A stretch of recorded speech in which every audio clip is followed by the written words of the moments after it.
right, so we are live. This is Volo and Butthead's PALOOZA makeup show. We normally do the show on Saturdays, but I got busy and also got caught up trying to be a little music producer, recording one of my artists. I also was supposed to start earlier today, but then I got drunk this morning and fell asleep. So I'm back up, but luckily my evening stuff was canceled because there is a hurricane coming to California. So thank God the hurricane is coming. Even though if you look outside, it's just cloudy with very light rain, which apparently in LA, this is called a hurricane. Shittiest hurricane ever, guys. But we'll see what happens later on tonight. But I don't have to do my show. They canceled it in fear of the hurricane, which is coming to the West Coast for the first time like ever in the history of the world. So we'll see how that goes. I think it's just going to be a lot of rain, and that's it. And it's going to be a normal rainy night, and they can still have the show. But anyway, we always do some warm-up. Welcome to Volo and Butthead's PALOOZA. Our tech lord of the week is Mr. Henry Ford, the inventor of the Model T car. And we'll see what other things he did that facilitated great technology. For now, I always start all my shows with some videos and things like that from Volo for this show, because I really want to weird you guys out. I really want to mess your brains up. I don't want you to be happy when we start this show. So I'll bring that up, and so we can get our thing on. So I'm just going to pull that up right here, which is very complex because for some reason they want to make it hard as hell for me to find stuff. Here we go. Actually, let's just go straight to Bolo's page. I'll just pick videos off his page, matter of fact. Wrong.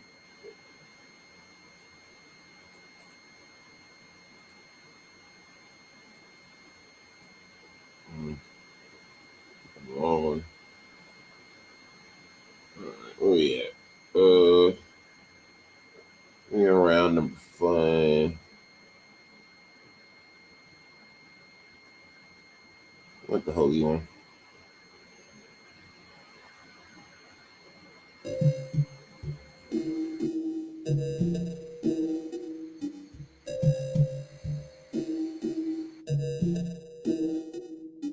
Browsing to the sounds, or should I say the mentals, of a true MC, Daddy VMT.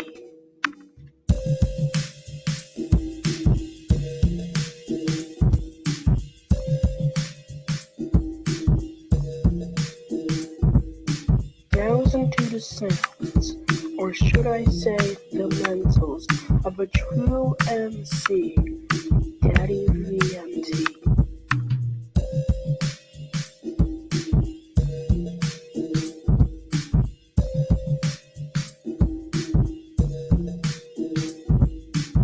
This is the Neo Volo Show.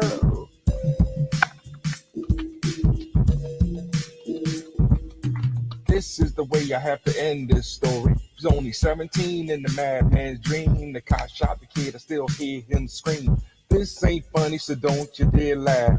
Just another take and follow the wrong path. Straight and narrow, or your soul get cast. Yo. Welcome to the Neo Volo Show. Figured we started off with, practicing the art. Make sure we spit these bars the right way. You know what I mean? Yo, that was Slick Rick Favola. Would love to share the videos with y'all, but they ain't trying to get copyrighted. So we just start spitting it ourselves. You know what I mean? Yo, check this one out. Yo, Run DMC for you. 2 years ago, a friend of mine asked me to say this rhyme I'm about to say. The rhyme was deaf and then it went this way. Took a test to become an MC. And Orange Crush became amazed at me. So Larry put me inside his Cadillac. Chauffeur drove off and we never came back. Sing along, y'all. You know what I mean? All right, well, let me go on with the show. Here come the show. You know what I mean? Stop it right there. I ain't know what's going to... Oh, some Warren G. Regulate was going to be next. Maybe next time we'll come a little closer into the... You know what I mean? So let's go back to a familiar scenery up in the Oculus, or should I say the metaverse. Yeah, I mean, this is where we do our studies. And next time I go in my other studio, let me see what's behind me. Okay. So I'm out in the woods today, you know what I mean? And, let me set my timer. That's what I got to do. Let me see here. Let's get a little situated. Like we do every week, we just want everybody to, tune in with us, and we're gonna talk about hip hop today. Like we do every week. I'll try to, give me 10 minutes of your time. Let me set my timer real quick. For 10 minutes. I just wanted to do a little different intro this week, so that, but the beats are still rocking in the background, and we're gonna have some fun today. All right, let's see where the timer at. I'm having a little technical difficulties, but there it is. The timer started and rolling. Where was we at? I'm gonna use these right now, real quick. We under not the browser. Yeah, my browser. No, my files. There we go. There we go. What's on my browser? We still had King on there? Yeah, we talked about Martin Luther King. We'll get back to Martin Luther King. In fact, I'm gonna start. We're gonna talk about King today. We gotta start with the title screen, right? Here it is. You know what I'm saying? Like, we from Philadelphia, that's where we born and raised, from Philadelphia, PA, and I just took this picture in front of us, cheesesteak from last week. I got a cheesesteak from Leo's, and shout out to them, they top 10. They grow on me. I really like the size of their steaks. They nice, and you know what I mean? But we'll have, more discussions about cheesesteaks and other Philly edibles. But today's show, we're talking about Cops Ain't Got S-word on D's. You know how I do with the D. That D means devilish, a demon. You know what I mean? I'm gonna try to get away from saying the devil, because you can get in trouble these days for using that word. So we're gonna say more demon, like demons. The E with the Z-E, we're saying D's, like we pointing at somebody, right? You know how that is. That's a war kind of thing. So just letting you know who we at war with. And we talking about the Feds Day. Now, what the Feds is, you know who the Feds is. You know exactly who the Feds are. So we talking about, we always, the Black Lives Matter, we're going to have a discussion about them. Because they always talking about defund the cops. The cops is, they want us to attack the cops. And, KRS-One dropped Sound of the Police and Black Cop. But it was balanced to that. So we're gonna have discussions. We're gonna have deep discussions as we do more and more of these videos about what was the real intent behind that. And yes, I guess we at war with cops, but some of them, like I said, Black Cop was a call out from, talking about Chris, was a call out to say, hey, we know we need money to get out of this debt, and you're a cop, you don't get paid a whole lot, so stop shooting your people. Like, we're supposed to be building together, not fighting each other. And we got these organizations like Black Lives Matter, which we'll talk about them a little bit later on, and not today though, because I wanted to talk more about my video game experiences. And what was the other thing? Well, we talked about the Eternals last week. The Eternals, I feel as though I got to finish up on the Eternals, and I'm like I said, I'm building stuff with my son, and we're gonna do like a comic book kind of a thing. That'll be a different show. This one is more aimed towards adults, but I do, like you see, I do like to edit my words so that kids can see it. Like, you know what I mean? Like, we, but I'm moving on. I'm saying too much right now. I only got a 10-minute time limit. And I'm doing that on myself so that as this grows, you can see how it's growing.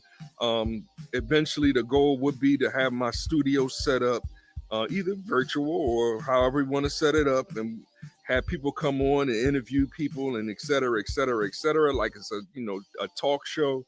But just the 10 minutes, I'm asking for 10 minutes. I'm gonna do these 10 episodes of 10 minutes, and hopefully you're entertained to see where I'm going with this, and keep tuning in and keep hitting that like button and keep sharing it.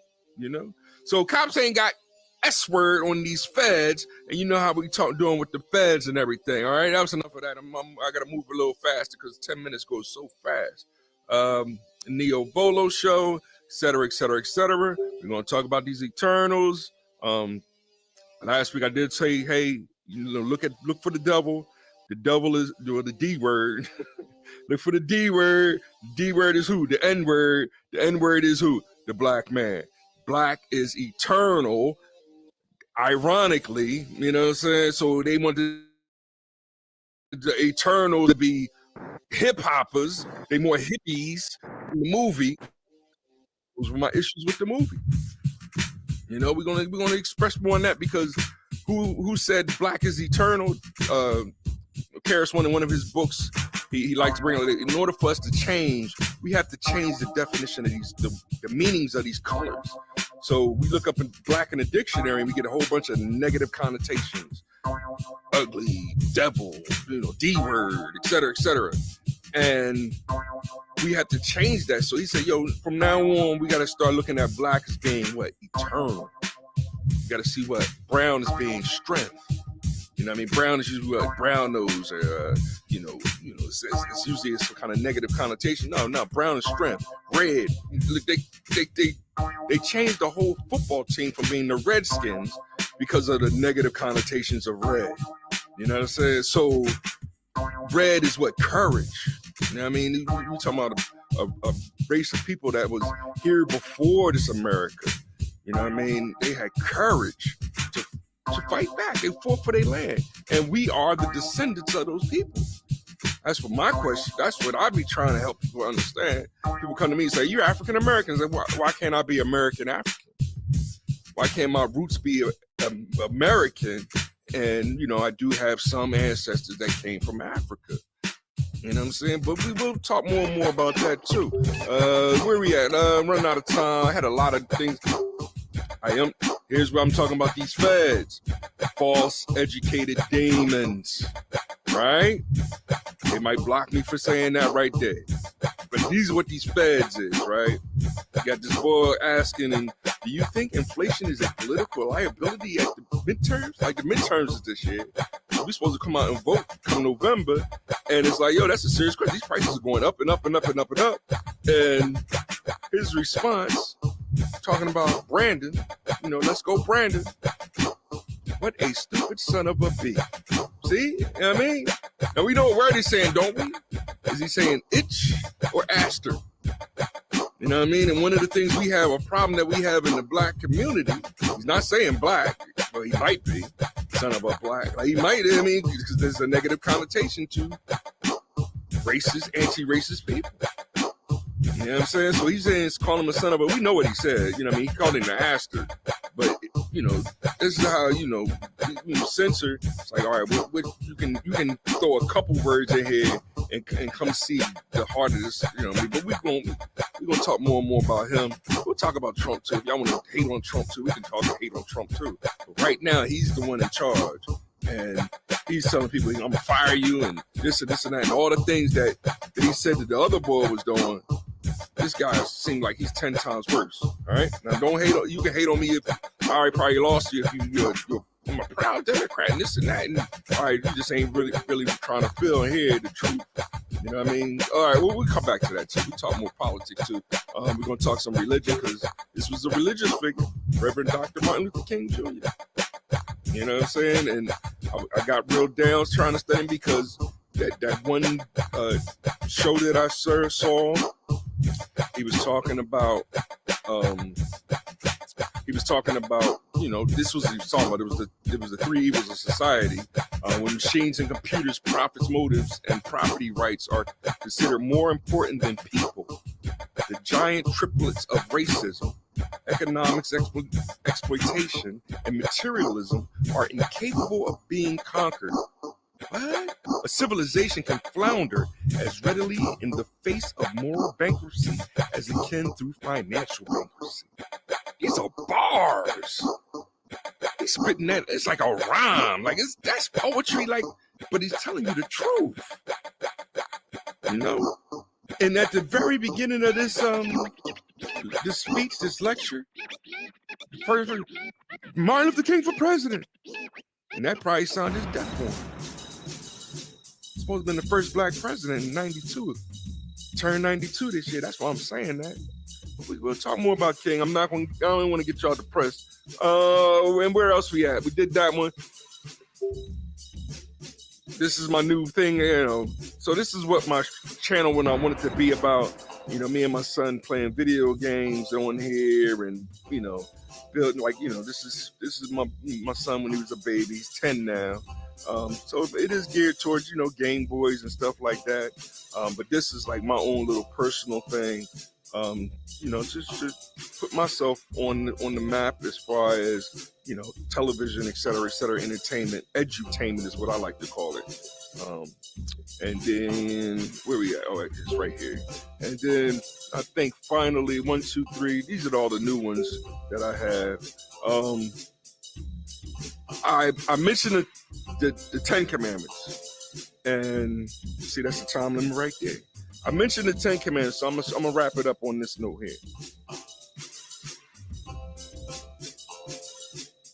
I mentioned the 10 Commandments, and a friend of mine on Facebook, Paola, said, the 10 Commandments come from 42 Egyptian laws.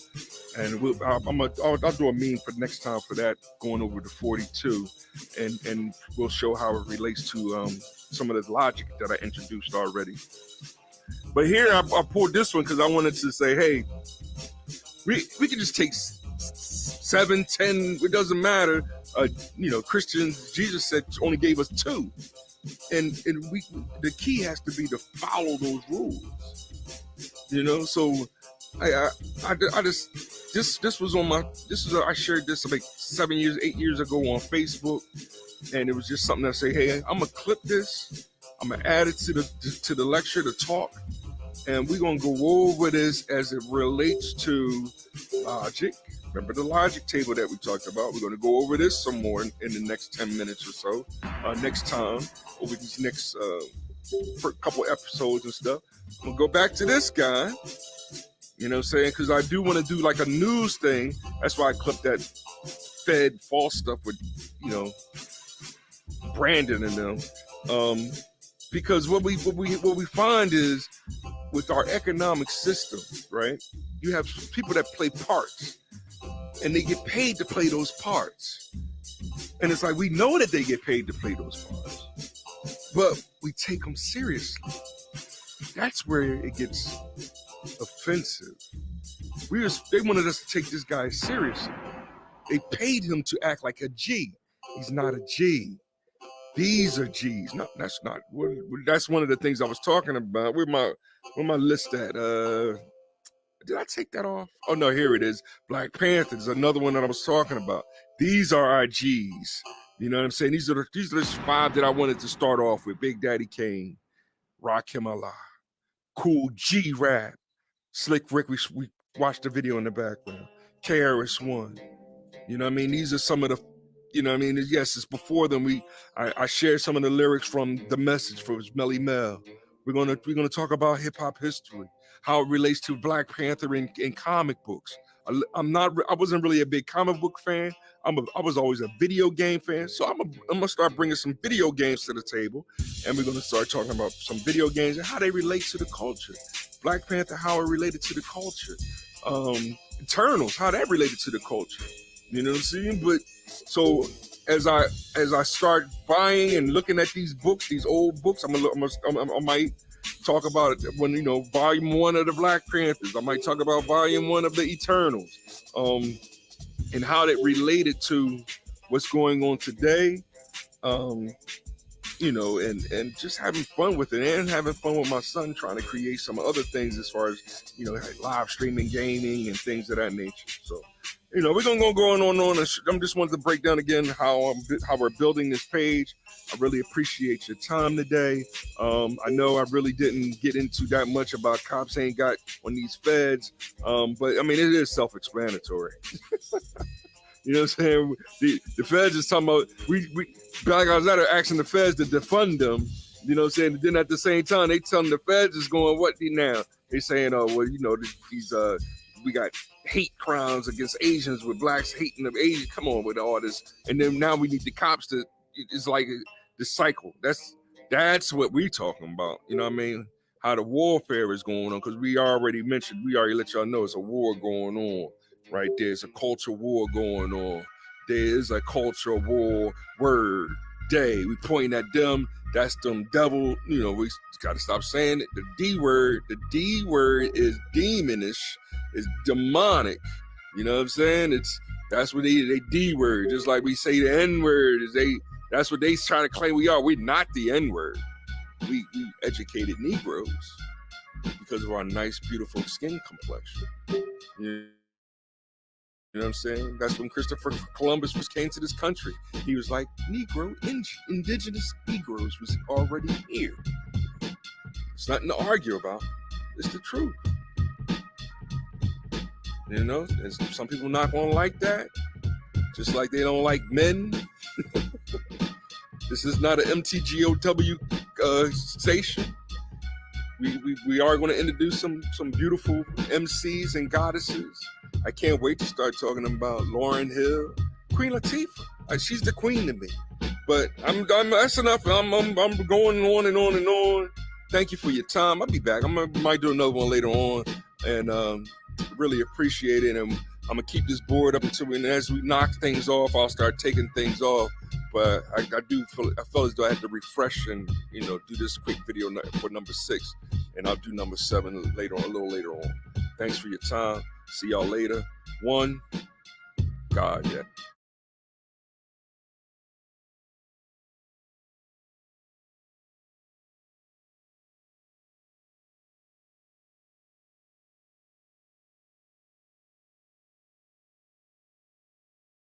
See, I have to make videos.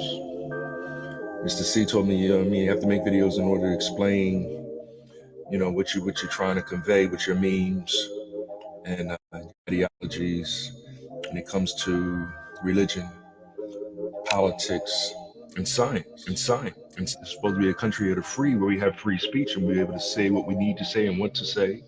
And from there, build upon what made this country as great as it is. So, and what made hip hop what it is. This is Hip Hop Appreciation Month, and that's what we're supposed to be doing. We're supposed to be celebrating the culture created by the children the 60 Civil Rights Movement. So we're supposed to talk about Malcolm X and Martin Luther King and Kwame Ture and what they brought to the table and how they helped us to build this great culture that's worldwide. It's made billions of dollars around the whole world. People still using it to sell their art, to explain their science, to be rigorous with their sportsmanship. For example, Public Enemy came out back in the 80s. Politically, they've been, Chuck D has been on the Democratic side, and we still respect and love Chuck D to death. I do. Their second album was Takes a Nation of Millions to Hold Us Back. And on their album, he had a song called She Watched Channel Zero, which he talked about at that time women would watch a lot of soap operas and more in the soap operas, so they weren't Young and the Restless and, General Hospital, And I would watch a show or two with them, And those shows really, show how much of the personality that women would take on, the characters that was on those shows, psychological understanding or aspect of it, and the same with philosophical and sociological. You can measure all of that, So, but my last video, I start talking about the three fates of classical mythology, and I wanted to apply that to. Religion, science, and politics. With politics, I shared a couple memes. We have a senator in Rhode Island named Tiara. She's a leftist. She says she's queer. And for votes, she's actually twerking for votes. Now, I don't know how she expects for twerking votes. That's just how weird that is. That's weird to me. You know what I'm saying? Now, on the same note, Democrats, we have Charles Booker down in Kentucky. All right, he's running, but he's not a leftist. He's a progressive. So he's down with the leftists, but you know what I mean. Instead, he's not. They on the same team, so it's the same number line. You know what I mean? But he's leaning more towards conservative kind of, family, father, life, and children kind of ideology. Leftists like Tierra Mack is on some, the LGBTQ, right? So Charles Booker is trying to show that he's also down with Black Lives Matter, but in his video, he's making fun of conservatism by putting a noose around his own neck. To say that's what they want to do. If he was to become a Republican, they would hang him. I guess is the ideology that he's trying to convey. But it's like, you put a noose around your own neck, like Juicy Smollett, who's down the leftist ideology. So that's why it's like it seems like it's a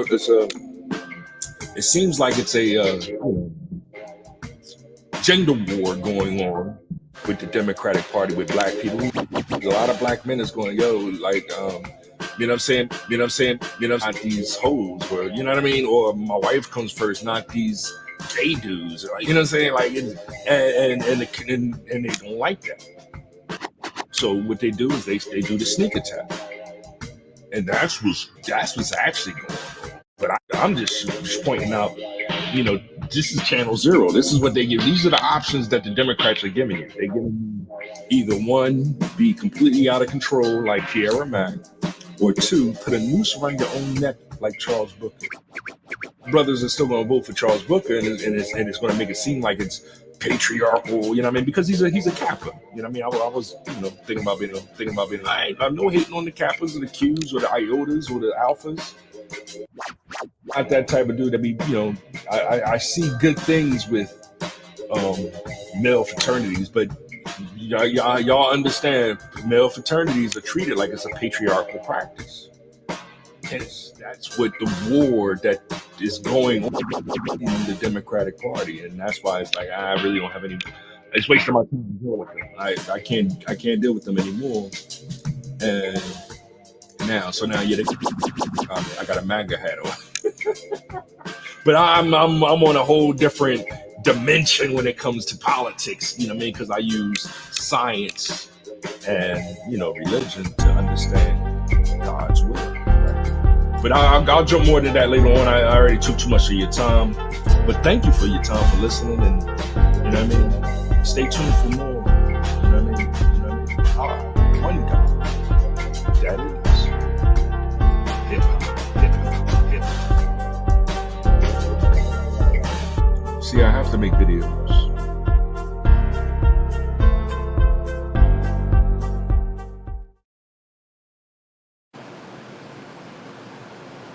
In the game. All right. And we are jumping off Volo and Butthead's Techapalooza, the makeup / late / I was recording a dumb nigga last night / I was drunk this morning and fell asleep to start the show too goddamn early / my comedy show got canceled because there's a hurricane coming, but ain't nothing but drizzle and clouds outside. The most bullshit hurricane I ever seen / show. So welcome to Volo Buzz Techapalooza. I'm Mr. Enforcer, a.k.a. Poppy Carl the Bad Boy, also known as the Last Skit Bag. I am a one and the last. I'm like a unicorn. I'm the last skit bag, but I'm holding it down until my guys get back active or until I get something to pop off. Either way, we'll do what we do. This particular show, our tech lord of the week was Mr. Henry Ford. I really couldn't think of anybody, so I was like, who made something cool? Okay, Henry Ford, that'll work. Tech Lord of the Week. So we're going to do a biography review of him, watch a couple of videos, talk about him a little later, see what he did for America and technology overall. I believe the assembly line was his really main invention, which basically revolutionized manufacturing in America, which Bill Clinton then sent to other countries. But that's a whole nother conversation. So hopefully we'll get manufacturing back one day and get to use Mr. Ford's technology. Along with me, as you can see, I got my co-host with me, who is also a technology guru, a game junkie, and he seems to be in the midst of some great Zelda at the moment. His name is Bolo Modulus Tautology, aka VMT, the Mastodon. What's happening with you, sir? All is good, really good. You can hear me, right? Yeah, I can hear you. I hear you just fine. I got you unmuted. All right, cool. Yeah, man, all is good. You know what I'm saying? Enjoying life, man. That's what we're supposed to do. You know what I mean? Man, what's the stress over? You know? I heard that. Now, first comment. That is one big motherfucking horse. I was like, what is he riding, an elephant? Link is like this. And the horse is like the whole screen. Like, what is he riding? Like, is that like his little personal horse? You could just find him. This isn't even Zelda. This is Shadow of the Colossus. Oh, wait. Oh, what is it? Shadow of the Colossus. Oh, break it down. Talk to us. All right. Shadow of the Colossus is a PlayStation game. It's what when it came out for the PlayStation 2, it was the game that we triumphantly put at the forefront of, hey, video games can now be considered art.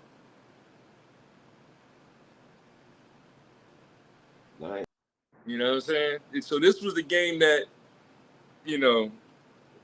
changed the game. You know what I mean? Because now you're dealing with, like nice graphics. But it was, they redid it. So this is the high definition version of the game.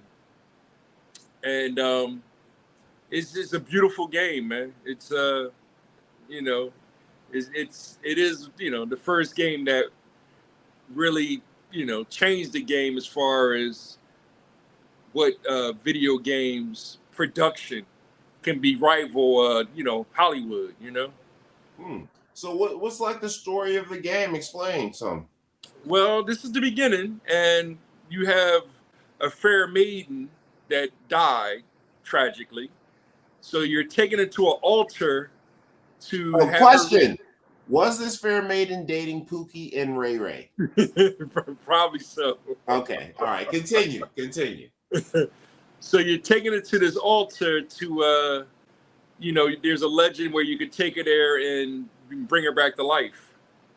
So, of course, it's not that simple. You end up having to do a challenge of fighting these gods in order to bring her back to life. So what is he carrying her with him on the horse? Yeah. If you look real closely, there's a body bag with him. Okay, all right. Well, that would explain why you need a horse the size of a Cadillac. That horse is huge, man. It's like, how many people ride on that? 27. God damn, that's a big horse. He's like, oh, he got a couple dead bodies with him, so he needed a horse the size of an airplane. I don't know what that is. A big dog. The horse's legs is taller than this nigga. That's a big horse.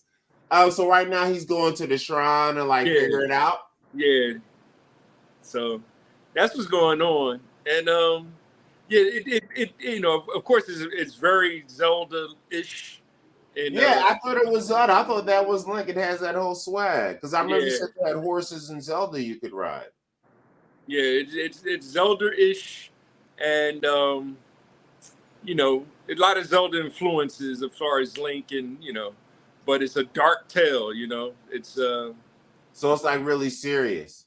Yeah, it's dealing with real. Well, it's even Zelda's serious, but Zelda tries to keep it, PG-10, like light serious. Yeah. Where this is PG, 13 or 14. This is more for teenagers or older. Where'd you come up on this game?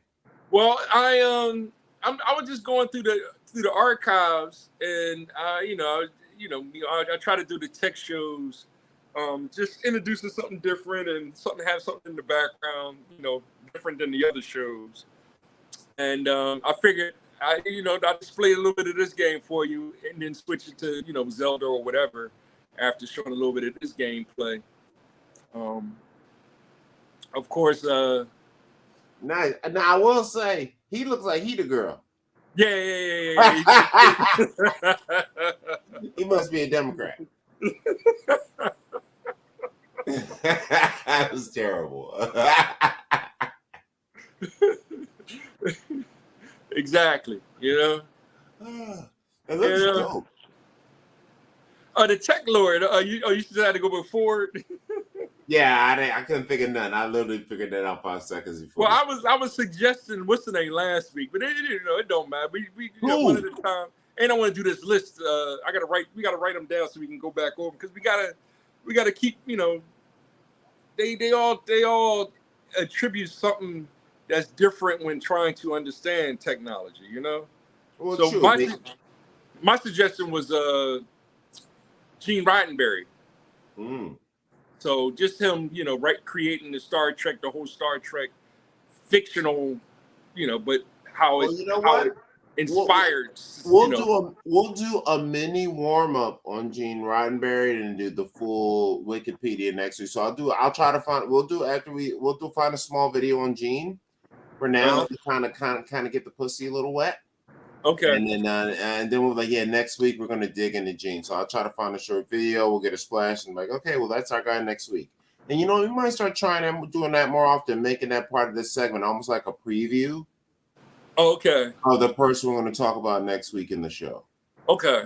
I think that's a good idea. So that's what I'm going to start talking about. I'm going to ask you about during the show from now on. And that way we don't got to worry about remembering even during the week. We can actually just talk about it during the show. Okay. Yeah. I'm feeling you, man. What will be happening is I'll watch some movies or something and it'll just remind me of whatever and wanting to do a talk about it and that first Star Trek the motion picture, like it is next level. Right. As far as introducing people to, like, if you ain't see that movie, it really does introduce you to artificial intelligence and how can it possibly come from being completely, logical, to illogical, whatever kind of a, thought, So, and you said it was Gene Roddenberry? Yeah, Gene Roddenberry. That's the creator of Star Trek. Let's see. We got. When you versus Star Wars, you guys, it's different. Like he's, he was more governmental, where Star Wars is more,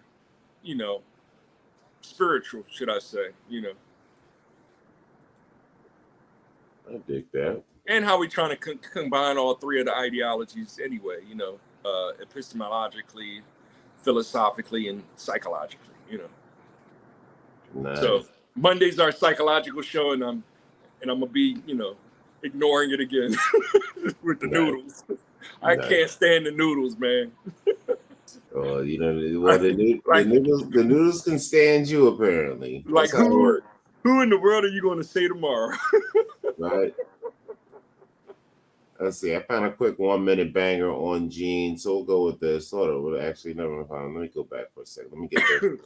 I always like to give people credit when I share the videos because I want to be with it. I don't want to be like fresh and fit and get demonetized, even though I think I already am demonetized. But fuck you for that, by the way. Facebook. Who demonetized you?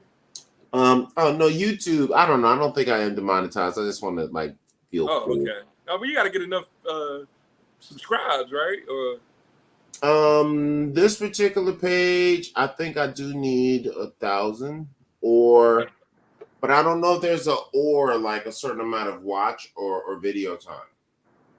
Okay. So either by just putting in the effort, they give it to you, because my old channels, my Mr. C and my President channel, I've had them for years now. So I had them before the pilot program. So I'm just because I posted enough on them, I already been monetized on those. Okay. And whatnot. But this one is the newest one. I just made this during or just after the pandemic. So I don't have enough things. So I'm just, at this point, I'm not even really worried about the subscribers. I'm just posting, and I know, and my subscribers are going up. I've actually gained on my Cat Poop Crazy channel. 20 subscribers in the last couple of months. No, that's nothing. But it's something considering I only had 20 before. I've doubled my subscribers in 2 months. That's positive. Cool. From a corporate perspective. So if I was in a corporate meeting, I was like, we've had a 50% increase in our subscribership this month. Oh, my investors would be jerking off if they heard that.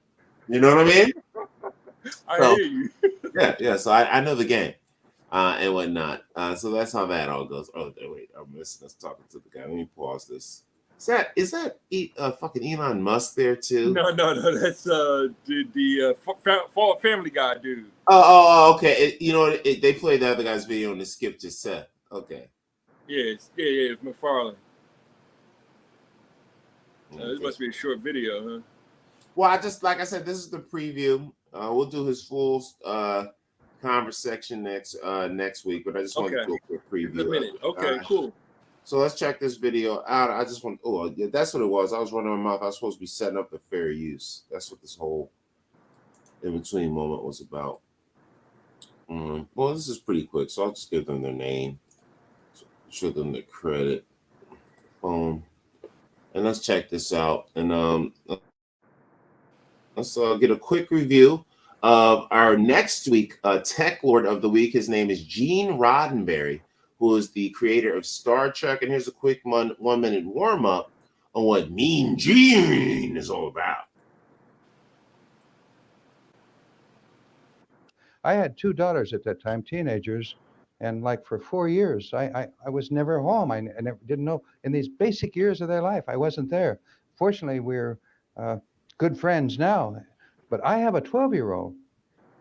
The networks do not have enough money to have me abandon my 12-year-old in these key years of his life. And so, no, I wouldn't do it. But Hollywood is a marvelous place. It's full of imaginative people. It's full of fine young actors who could do Kirk and Spock if it's well cast. And I would love to see a new series where they're dealing with the issues of the 90s. And I tell you honestly, I would love it if they're saying, "Oh, this makes Gene Roddenberry's stuff look like nothing."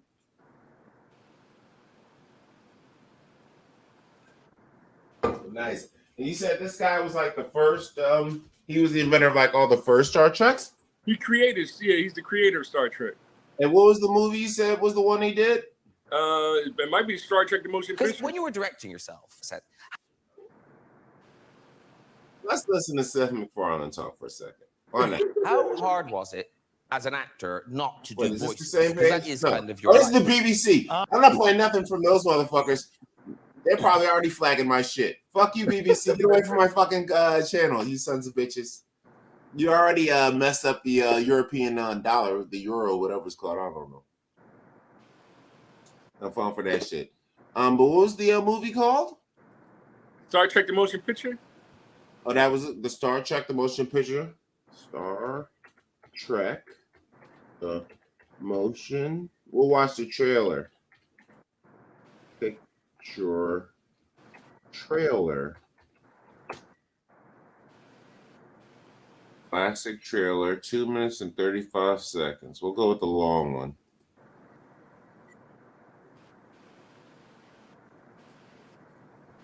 Actually, wait a minute. Let me. You know what? Fuck Rotten Tomatoes. What's this other one? Paramount. Oh, yep, we're going Rotten Tomatoes. I was like, fuck Rotten Tomatoes. I was like, wait a minute. Rotten Tomatoes probably not as much bitch ass niggas as Paramount might be. So let me go ahead and bring up this Rotten Tomatoes. Rotten Tomatoes. I was like, ooh, my options are Paramount or Rotten Tomatoes. Rotten Tomatoes it is. It's those dudes. Some major companies, they got like people like watching them damn selves or something. They don't even let YouTube do it. They like, no, we got this.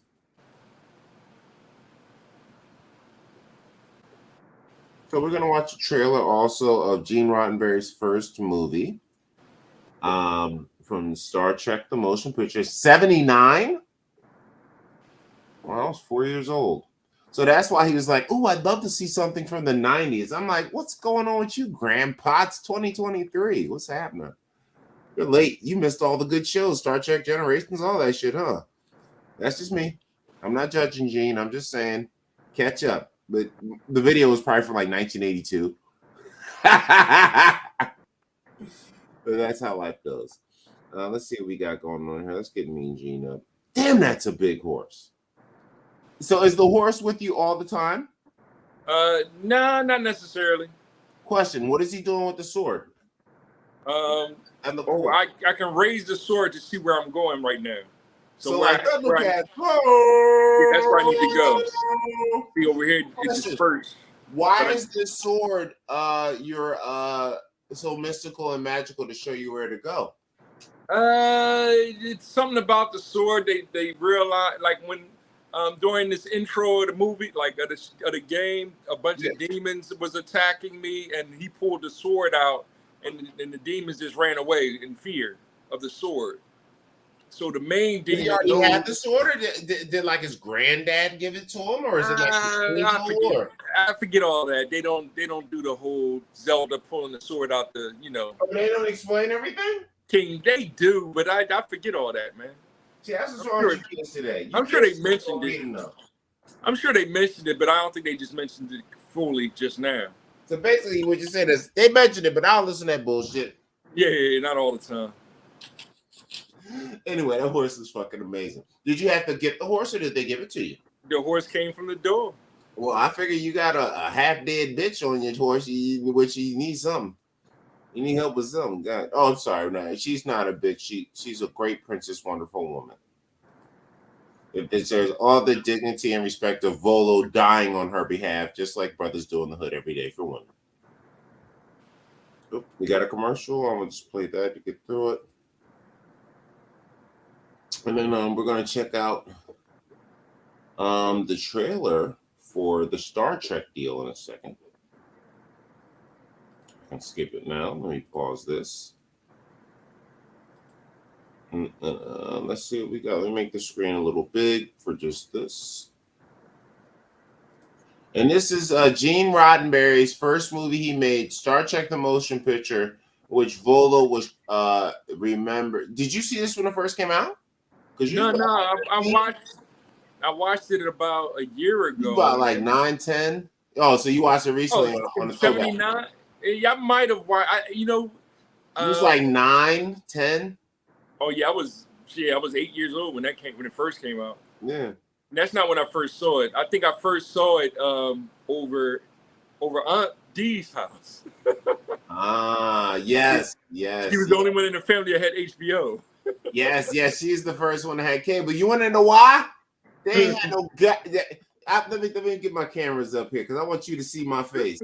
Let me tell you, young people, you want to know why my Aunt D was the first one to have cable? Because she didn't have no fucking kids. And no motherfucking kids.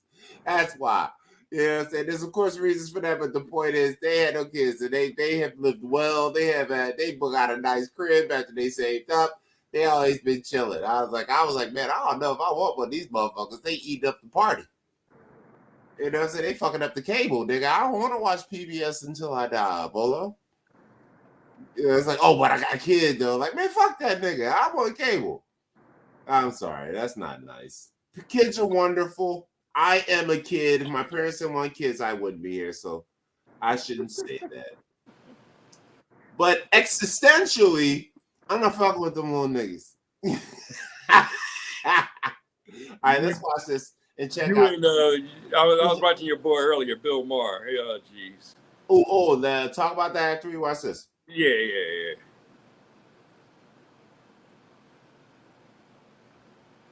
Make the screen big.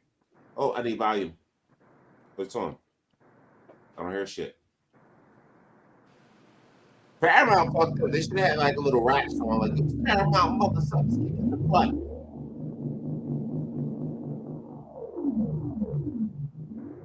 So Volo, do you have any preemptive commentary as far as what the story was for this? It's a tale of the 60s versus what is it, 22,200 is when Star Trek take place. So Yeah, something like that. Yeah, this is supposed to be 200 years from now, close to. What happens is one of the Voyagers come back after, 200 years in deep space. Nice. So it's like dating one of my ex-girlfriends. Hey, let's check it out.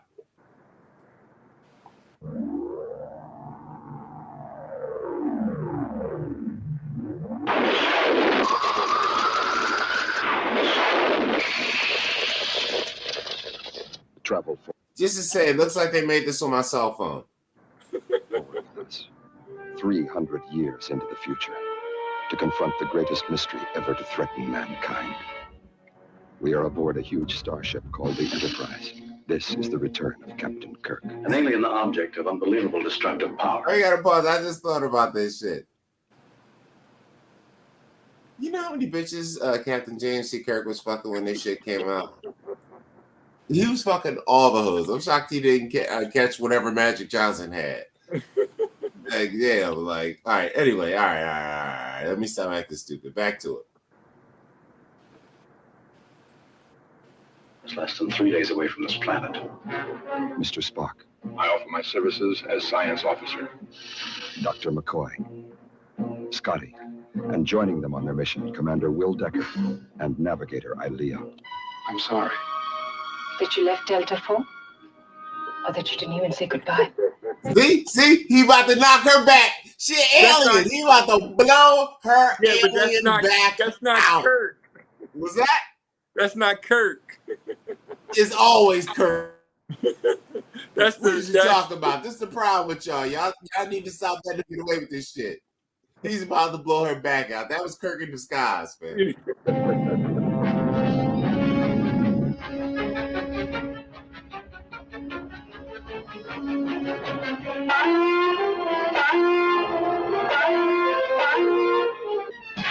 Get us back in impulse power. Full reverse.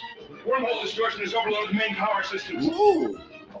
The laser. What are they doing? Warp speed or something? What's this part, Bolo? Yeah. Fire! Torpedoes.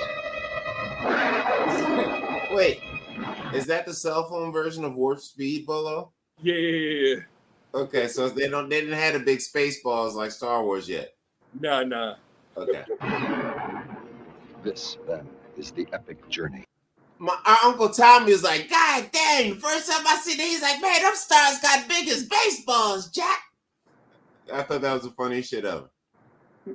Uncle Tommy's funny. They call him Pinky, and he is the husband of Aunt Dee, who that's why they're happy, because they didn't bear children. I know they probably were disappointed at one point, but right now they're like, man, thank God we did this shit. According to the gospel of hip hop. According to the gospel of hip hop, pink is love. There it color is. pink is love. Okay, well, the gospel of hip hop also lets women like Sukihana twerk. I think the pink they're talking about is a different kind of pink, if you get what I'm saying. All right, back to the trailer. The Starship Enterprise, traveling to the outer limits of time and space to challenge a vast, living machine destruction. The human adventure is just beginning.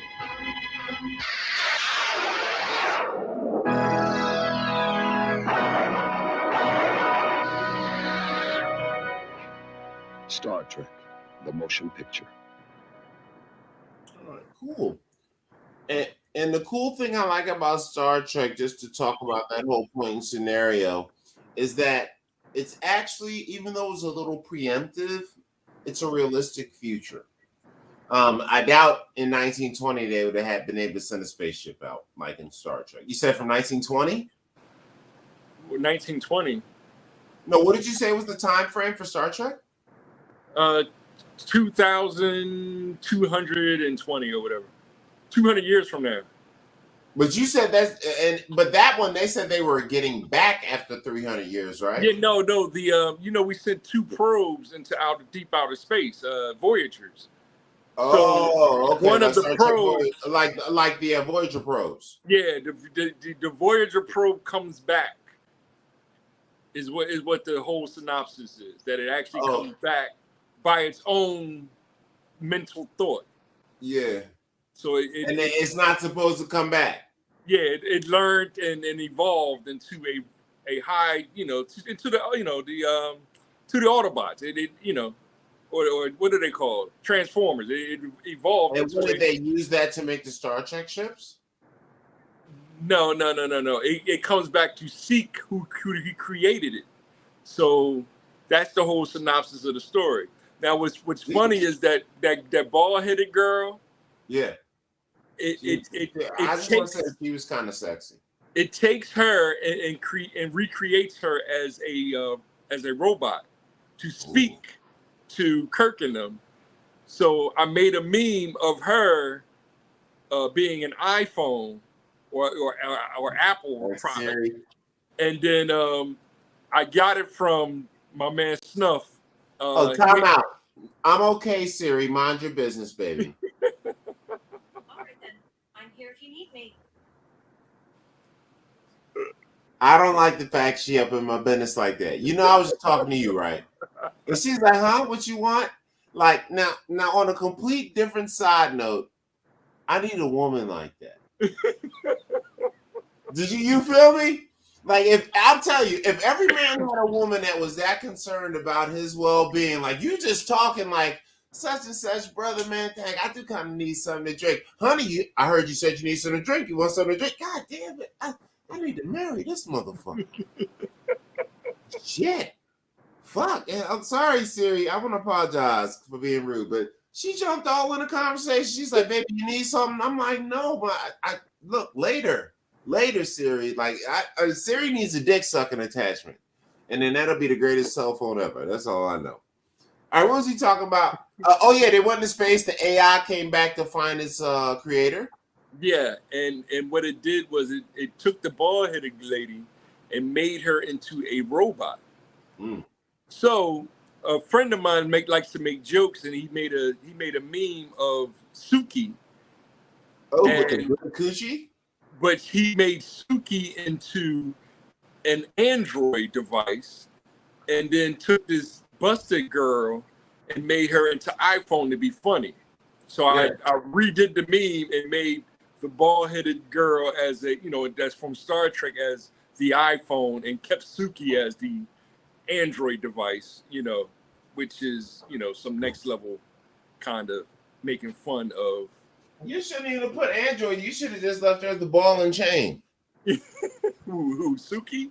Yeah, she's the ball and chain. Oh, wait, she doesn't get married. Never mind. Correction. She could never be the ball and chain because Sukiana will never marry anyone. Well, she got tapes on Umar. I got to zoom in a little bit. That's not going to work out. That is not going to work out. Umar wants donations. That's what Umar wants. All right, you want to see this? This is here go the part right here. Oh, yeah.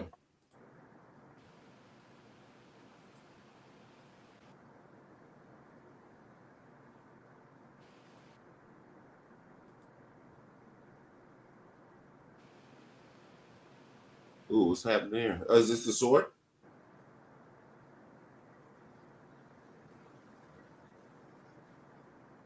Oh man, you know what would be the final piece to this screen shot you're using if we could get sound.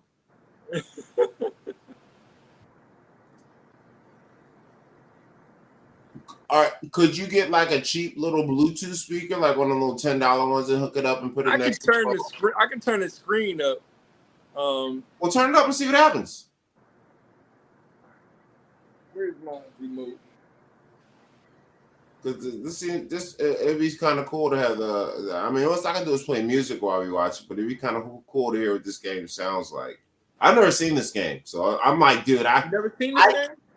I could literally sit here for the next 8 hours and watch you play this game. I'm not joking. I would just sit here and eat and just watch it and lay on the couch. And as if I could hear the story, I would watch you play this game for 8 straight hours. And that's not a joke. Because I would be into the story and watching you go through it. You know what I mean? Oh yeah, you can hear him running. Oh yeah, that's perfect. Yeah. From now on, you gotta have a sound, fam. So what's going on right now? I'm going to go fighting. Uh-oh.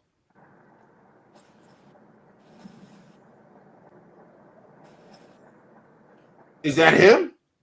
Yeah, that's him. That nigga big. I don't think you should fight him, Bolo. Nip, I don't think you should fight this guy. Yeah. Does he even know you're there?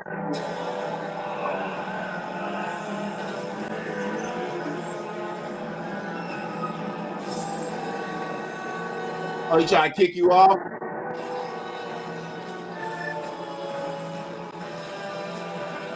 Do you know what to do or you're just guessing?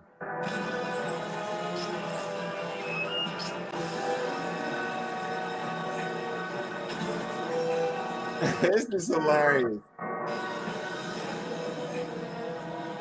Fuck up me, nigga.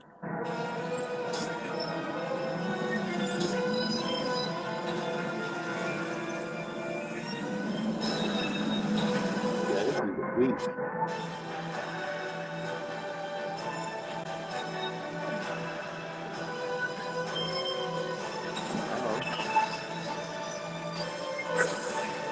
Look at this hero burger. So you gotta work your way up to the top, huh? So to get shot on him.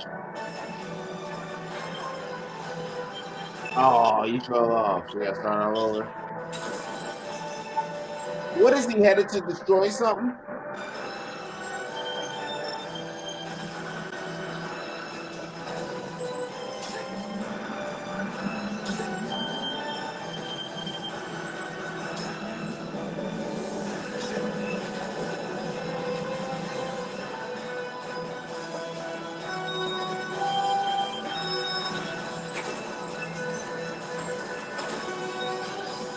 I'm having a hard time.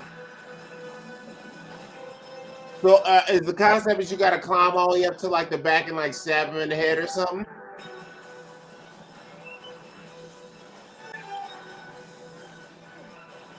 Yo, why does this nigga have platforms on his ass? Oh, then you go up in it. Why you fall off? I mean to. So what is it? Because he's moving, you fell? Yeah, I fell. So can you explain to us where he's going? Is he going to destroy something? He's trying to turn around and fight me. Oh, so this is just him trying to get you to fuck off him. But this is also like his pattern, so you can try to kill him. I just want to say, Bolo, you kind of suck.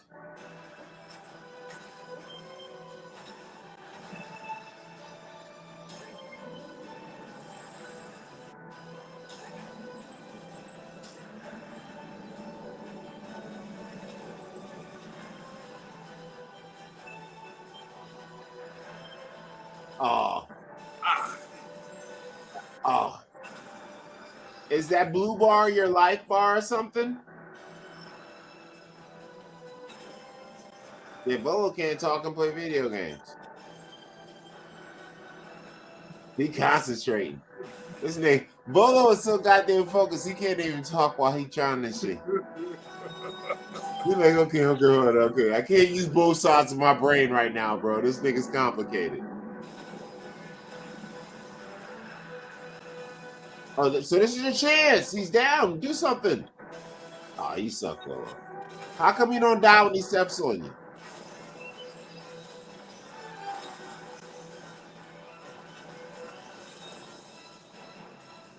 Is this your first time fighting him? Yeah, it's been a while. So that's what you remember was how to beat him, but you just died? Oh, boo, you suck, Bolo. What else is going on in the Pokemon Zelda Gaming Report? Oh, Lord. I know. So what else? So we're going to call this the Pokemon Zelda Gaming Report. Any updates on Pokemon or Zelda? Pokemon or Zelda?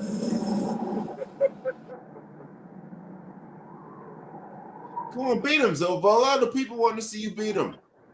Huh? I don't think you're ready. It was a little tougher than. A little tougher than you remember, huh? Yeah. Maybe it's the control. Let me see. Let me go to options. Horizontal aim control. Let me invert that, I think. Oh, that might help, huh?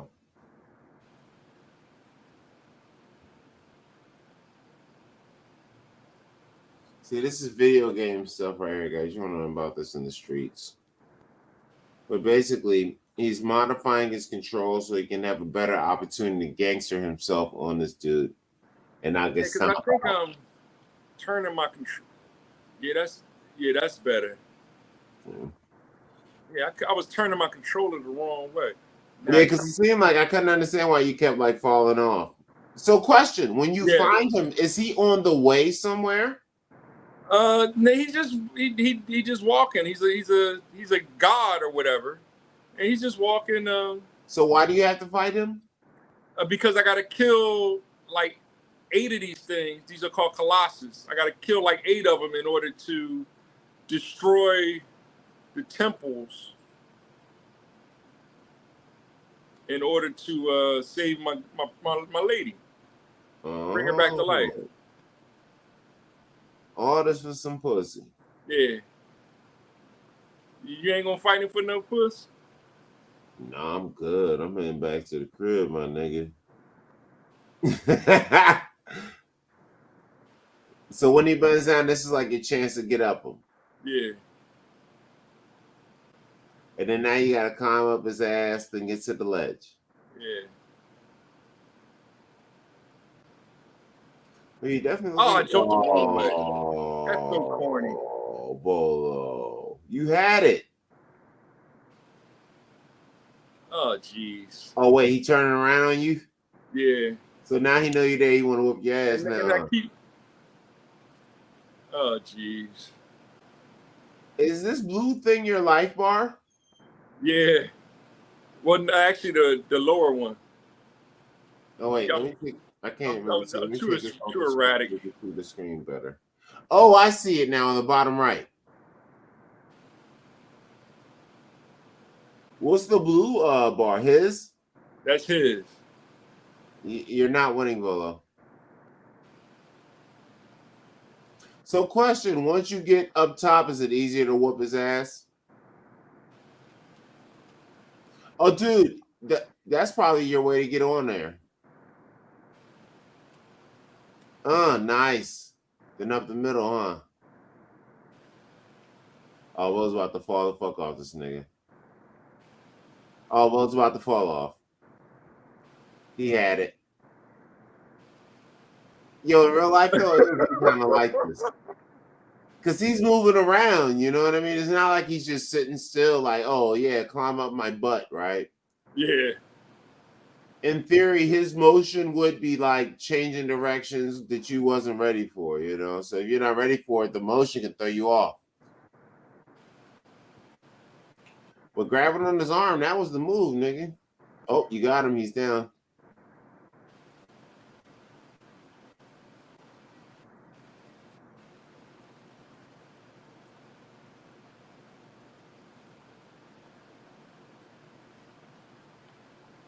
How come you can't get up in the middle, Volo? Huh? How come you can't get up in the middle? Oh, there you go. I'm trying to. Oh, so he's trying to shake you off. This is dope. Yo, oh, you got him now. Climb up his back here, nigga. Oh, they hooked you up with those spikes so you can't fall off. That's nice. Oh, don't fuck that up, Volo. Stay up there. So you got his back here now? Oh. Yeah, he got some nasty back hair. I bet his bitch hate cutting that shit.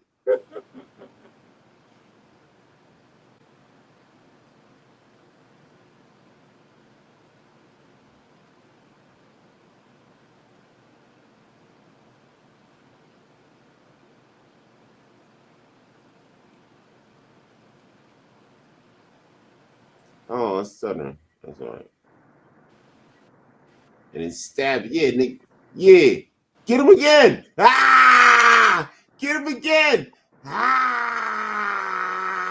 Don't fall off a little. Stab I'm me. trying This is not to. This is dope. Don't fall off a little. This is dope because basically all he can do because you're so small, it's hard for him to mess with you. So he got to just try to shake you off, basically. Oh, you poking him. Yeah, this game is grimy. He's got blood spurting out his head. Poke him again. Come on, Bob. I think we got him.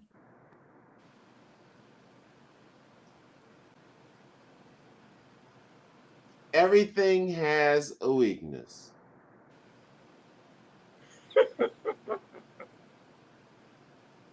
Yeah. Oh, what's this shit? That's the demons or whatever, and they possess me or something like that. I gotta look all that up. Oh, so is it like what's that? What was that Highlander where you kill it and then you suck in all the power? Exactly. Exactly. That's kind of dope, Loki. That was cool.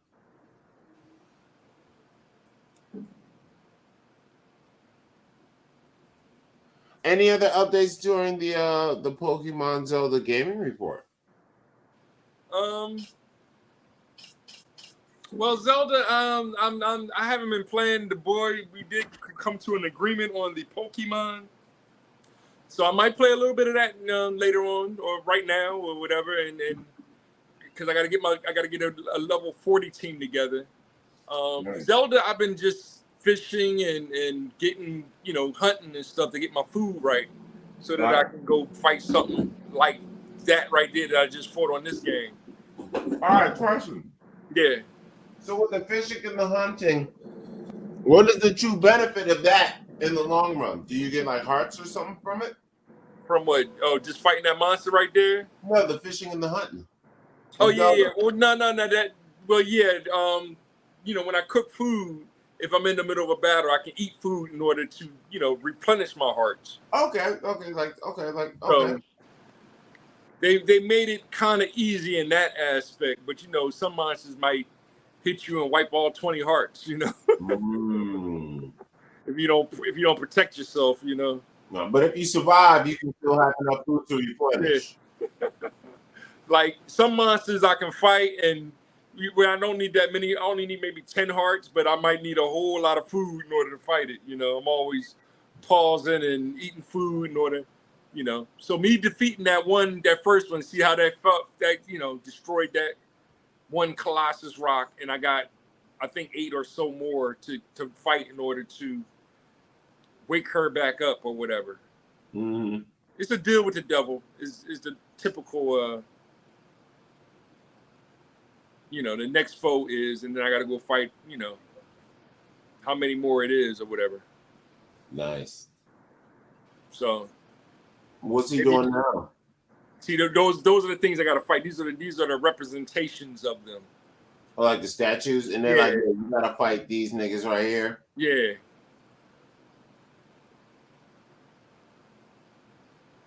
So it's and she's just laying there chilling, huh? Yeah. She's a corpse. Lazy corpse. And the main character might be an alphabetter, but we don't talk about that like that, He may be bi. He's a top. He's a top, not a bottom. I know. All right. I guess because we don't know. All right, so then I'll go off to the next one, but I'm gonna stop this game here and switch it up. Alrighty, right? Excellent. Yeah, this game is dope. And what system was this game on originally? I'm playing a PlayStation 3. Okay, nice. So this is Eco and Shadow of the Colossus HD remix. Yeah, that's a dope game. Yeah, they both are dope. Even Eco is kind of dope. I'll make sure one of that, a little bit of that one day. I redeemed myself. I came back and killed the first monster. Nice, yeah. You did a good job. Good job. Good job. I'm always fascinated by how dope the games are and whatnot. Always impressed. Always impressed. So while you're working on that, getting yourself organized, what else we got going on? Anything else for the Pokemon Zelda game report? Are you downloading any new games? What's with Zelda? What's happening? No, the last game I downloaded was that I bought that what's the name? Great job on that. I think I already mentioned that, the Family Feud. Mm-hmm. And so I downloaded that, and you know, Family Feud, and did a little, gameplay on Facebook or whatever. So Nice. I'm gonna do that again, and then I have other games in mind that I'm gonna try to incorporate into some kind of, text form to have everybody kind of play along or whatever. So excellent. So besides while you're working on this game, are there any new technology concerns you have?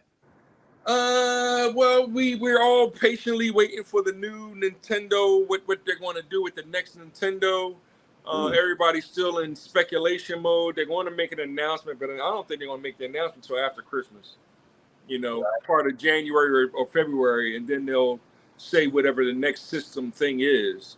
For next Christmas. Yeah, for next Christmas, or even maybe later than that, because I mean, everything you want is on the Switch. In fact, let me load that up.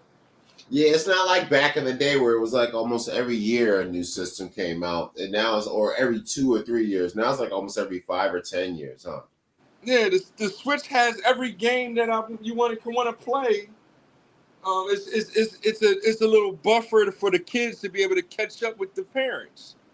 And now you're talking about 3 generations of kids. You're talking about grandkids now. Yeah, thousands of games. Yeah, a lot of my friends, born in 70, got grandkids. So they got 6-year-old grandkids, and the parents play Nintendo. So, it's grandparents, kids, and then the grandkids. Yeah. Yeah. So I'm the late bloomer. Right. My son is 12, so he's kind of in betweener. So he don't care about Grand Theft Auto really like that. Kids do. Because they don't have any home training, but yeah, another story. Right around 12, I still cared about video games, but they wasn't like all day, every day. Like I used to like to go outside back then. Yeah, that's what I'm. He plays baseball. Try to do some kind of outdoor activities to get him off of that too. Yeah. So, like my rule is, because at first I used to I remember I used to come home and I couldn't wait to play John Madden, or I couldn't wait to play a game and whatnot. It was still the shit, and it was great. But I thought about it, and I was like, damn, this shit should be for like when I don't have nothing else to do. So now when I play go ahead. After the work is done. Yeah, after the work is done, or if I'm like on vacation, or if it's a holiday, or the weekend, or if it's really late and I just I'm about to go to sleep, but I got 30, 40 minutes, an hour to kill, shit like that. But it shouldn't be like, as soon as I get off work, I need to turn on this game. Unless it's like Friday night. Or like Friday night was, what's today, Sunday? Yeah, Sunday. So Friday night after I got off work, me turning around and grabbing a bottle of liquor and playing games all night makes sense. But doing it after work on Monday, Tuesday, Wednesday, Thursday, then waking up first thing in the morning like I did today, that's half the reason why I'm asleep now. I was coaching John Madden and drinking this morning. We had a great season, man. Great season. Well, they don't have Madden on here yet.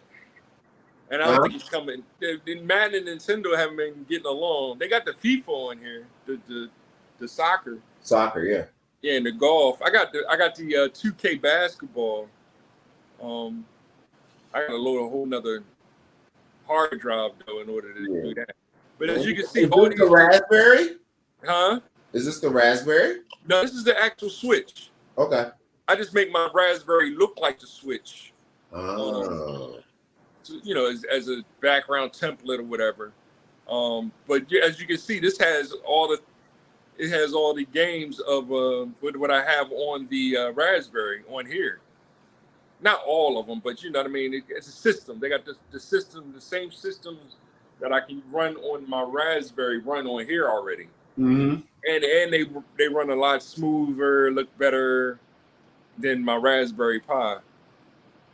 And it's legal. Right. Well, like, not that my Raspberry's not Pi is illegal. It's just that you have to own the game, the actual cartridge, you know, in order to play it on the Raspberry Pi. And I do own a lot of cartridges. Nice. Still, so I still got my I still got this downstairs in the basement, my Nintendo 64. Nice. I still got my Nintendo 64. I want to clean it up some. I got a PlayStation 2. I got to clean that up some. But I don't know. I was trying to think if I had any technology paranoias right now. Like, no. My most recent issue though is okay. So I have a technology complaint. So my job gives me a computer to work with, and it's those mini computers similar to the Raspberry, and you just attach it to the back of the screen and plug it up. So they just sent this new ThinkPad laptops a couple months ago to replace the computer in the back. So they want us to go drop off the computer to send it back. Now it's been almost probably 6 months since they gave it to us. So I was like, oh shoot, this is my second computer. So a lot of the flyers and stuff and designs I have done for the show and things like that, I do them on a computer. I do it on the secondary computer that they gave me because it has the older version of Photoshop, which I like to use. So now they want the motherfucker back. I'm supposed to go drop it off, and I'm just like, but it's mine. It's mine. So I gotta crack it open, and I don't know. Hopefully the password will let me back in. It'll work. So I can just download some stuff that I saved on it. I don't know, maybe delete stuff that I don't know, maybe not be appropriate. I don't know. And then I got to go drop it off. So that's technology. Technology is not forever. It must always be refreshed. And shout out to my Michael Jackson shirt. Let's get a close up of that. So I really like this shirt. See that? I like this shirt. This shirt is hard. This shirt is hard. And it's like the Atari look, so it's got the blocks. It's like digitized Michael Jackson. It's all blocky, like that pixelized. I have that game. Moonwalker. Yeah, that's a classic. Classic game and whatnot. Classic. Of course, a lot of the rights are. Well, you know, this is what it is. Outrun.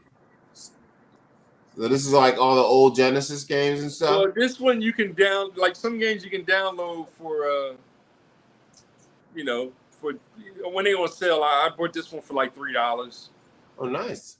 Yeah, Outrun used to be my shit. Outrun and Afterburner. I used to love it, especially in because they used to. Afterburner was one of them first games that had like a whole physical sit down thing once they stepped it up, where you had the whole shit. It was moving, like you was in a plane. It was like, oh man, I used to love that game.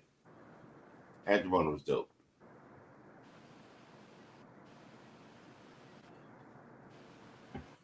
We ain't got no time frame. Also, of course, later on, we'll talk about our tech lord of the week, Mr. Henry Ford. So apparently in this thing, I spelled Volo's name wrong. It says VPLP. Yeah, I saw that.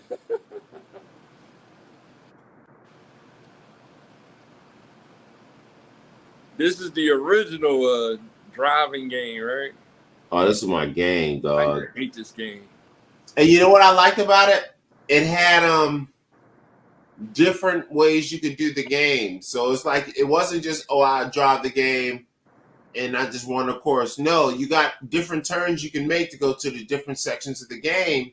So it was one of those first, what I would call kind of create your own ending kind of game. Multiple endings. Yeah. You know what I mean? Because it wasn't just, the same, like, oh, you just keep driving this same road and it's just getting through it is hard. No, you actually pick the roads you want to go to. You pick the scenery. And I thought that was dope. And then you can challenge yourself to do different ones the whole game. So I thought that was dope about this game. Outrun, this is my shit. This is my shit. And he got the nice little broad. The illest is when you bang out, though. Yeah. All out the whip. Them and the broad. They just on the side of the road like, ow.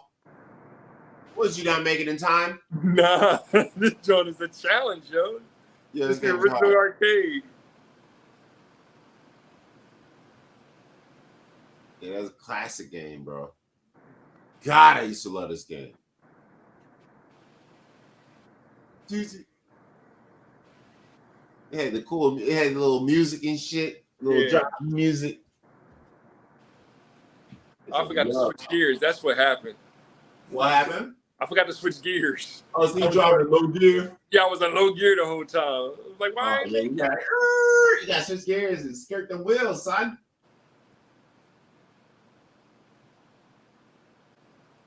Yeah, there we go. Now I got a chance if I don't crash out.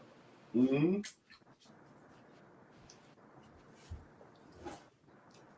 I forgot about the gear changing portion. I might just do it just to see her pointing and bitching, complain to me. Oh yeah, you look like you out now.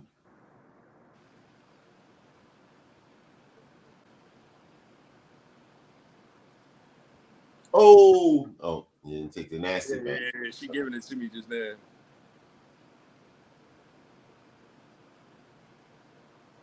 Why? Oh, here we go. Uh-oh, there it is. Game over. Bolo and wasted 30 seconds. Yeah, the gear switch makes it hype. Oh, yeah, you made it this time.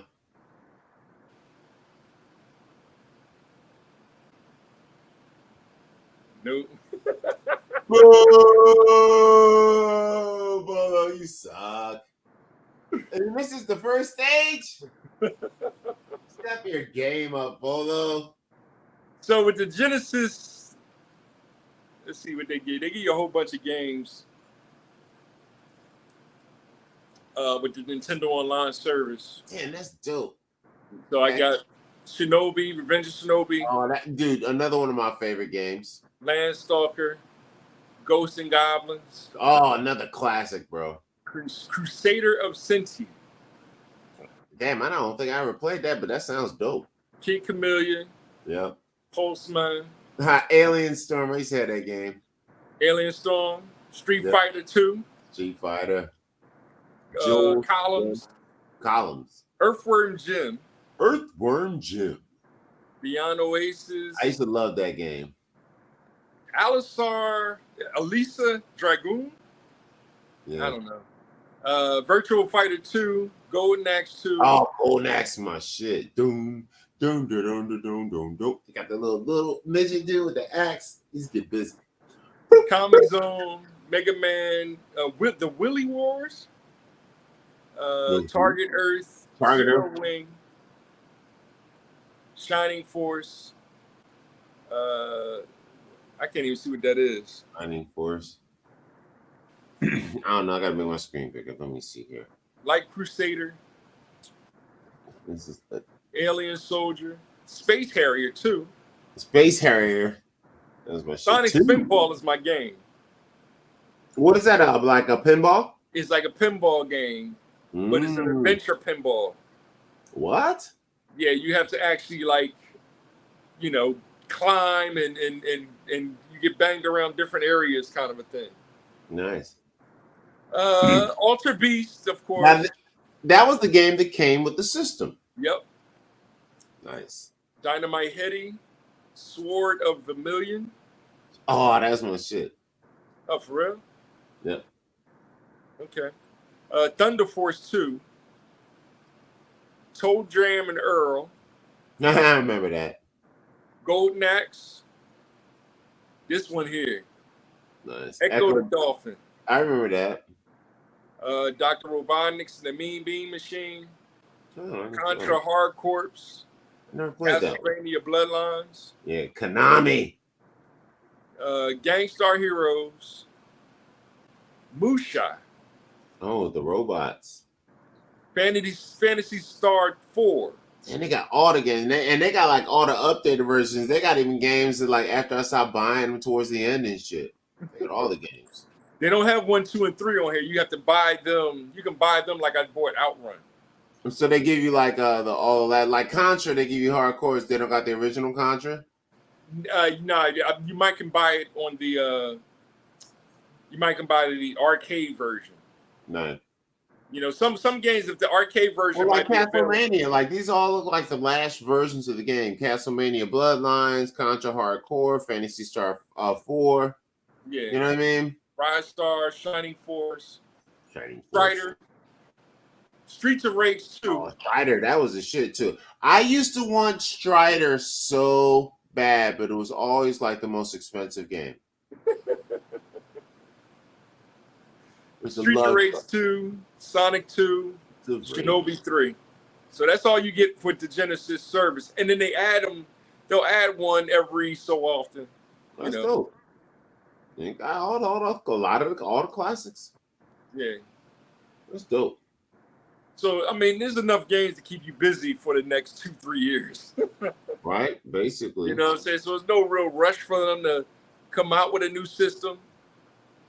And I think they should do like a new base system that your Switch can link to as a controller, which will be real dope. Yeah, that's kind of like how the Wii U was. That's what I'm hoping they do. Oh, for the new system? Yeah.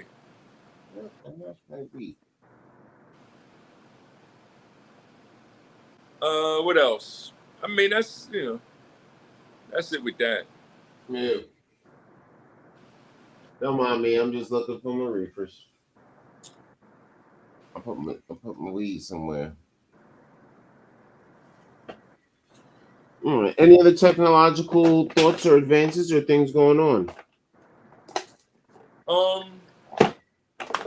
No, not really. What else?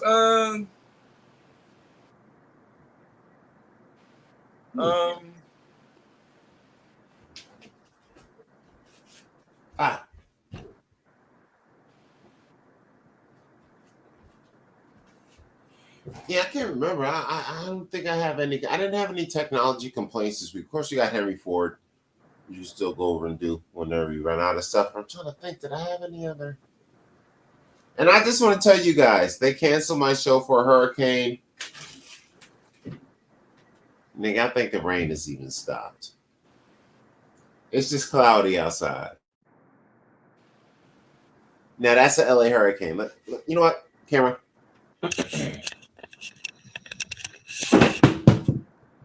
I don't know today.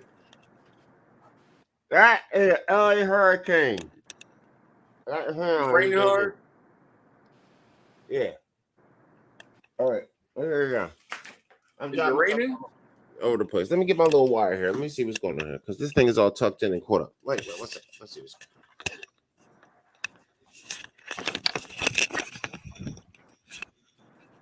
on. Okay.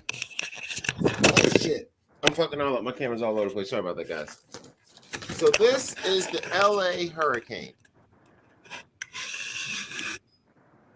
This is out my window back my house. This is the LA hurricane. They canceled my show for this.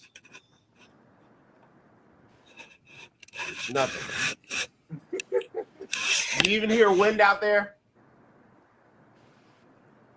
You can barely hear the wind. The trees, do you see the tree? Is the tree even moving? LA hurricane. So that's that. So that's what my show got canceled for. It was the 100 comedian show in LA, which I guess they will now reschedule and do some other time. But that's that.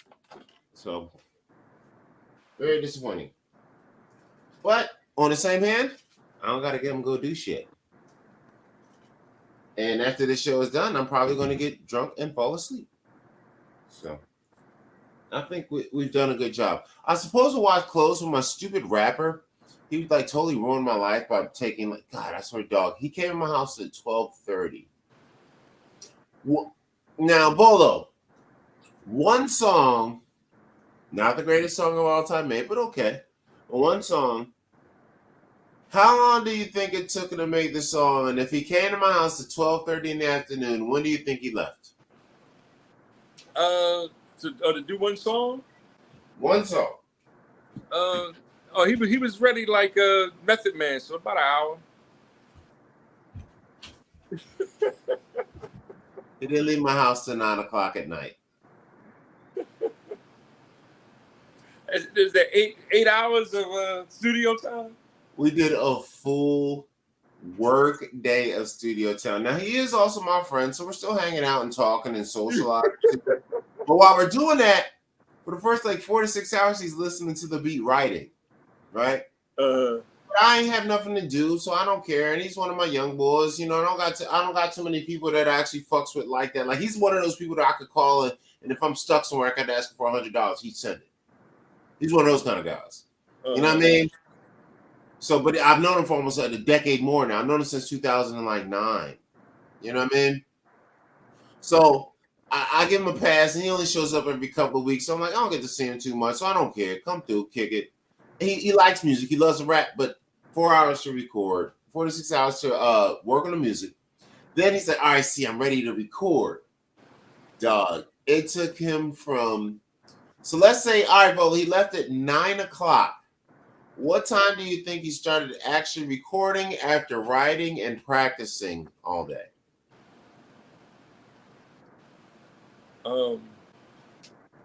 What, the actual record time? Yeah, so got here at 12:30, left at like 9 o'clock. What time do you think he actually was like, okay, everything is written, I'm practiced, I'm ready to go. Let's knock this shit the fuck out. What time do you think that started? 6 p.m. Almost nailed it, 5:30. Okay, good.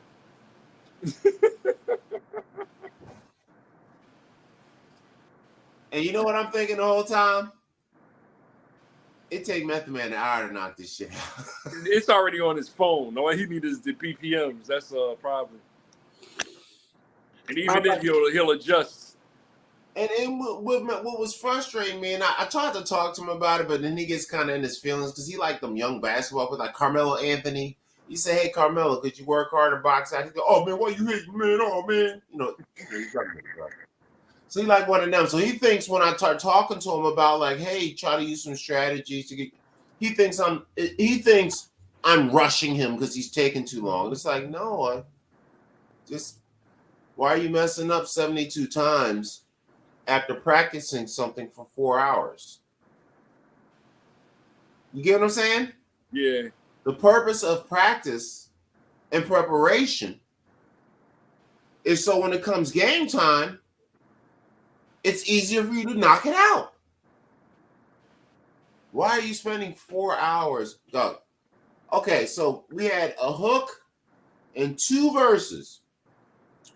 What do you think is the average take tally of those 2 situations? Hook, 2 verses. The average, so you know, you got one take. You're like, yo, try it again. Take 1, take 2, take 3. What do you think is the average take tally he has for a song? Oh, so 5:30 till 9. Wow, that's a lot of takes. Well, did you do any kind of mixing or anything to it or during that time? I can mix it 30 minutes to an hour. I can actually do it in 5 minutes. I can even do it in 30 seconds. I just try to be respectful and take my time just because I don't want to just throw it out. But I can do it in 5 minutes. So take 5 minutes off of that. What do you think was the average take tally? So 3 different sections from 5:30 to 8:55. How much memory did he eat up? Shit, nigga, I don't think my computer even probably going to work when I cut that bitch back on today. That shit go like, nope, max, nigga. No, I actually got like 2 terabytes. I don't even say. Oh no, and I'm being facetious with how much Marriott would take, but you get hours with or should I say months. So what do you think? How many times do you think he stopped and started to get each section done? Divide whatever your total is in that time by 3. Probably 20 times an hour or something like that, maybe. 20 hours, so we got 5:30. And that's overreaching, but 7:30, 8:30. So you said 10 takes, so 10 times 4 is 40. And half an hour, 40, 50, 45, right? Yeah. You're about 80 takes done.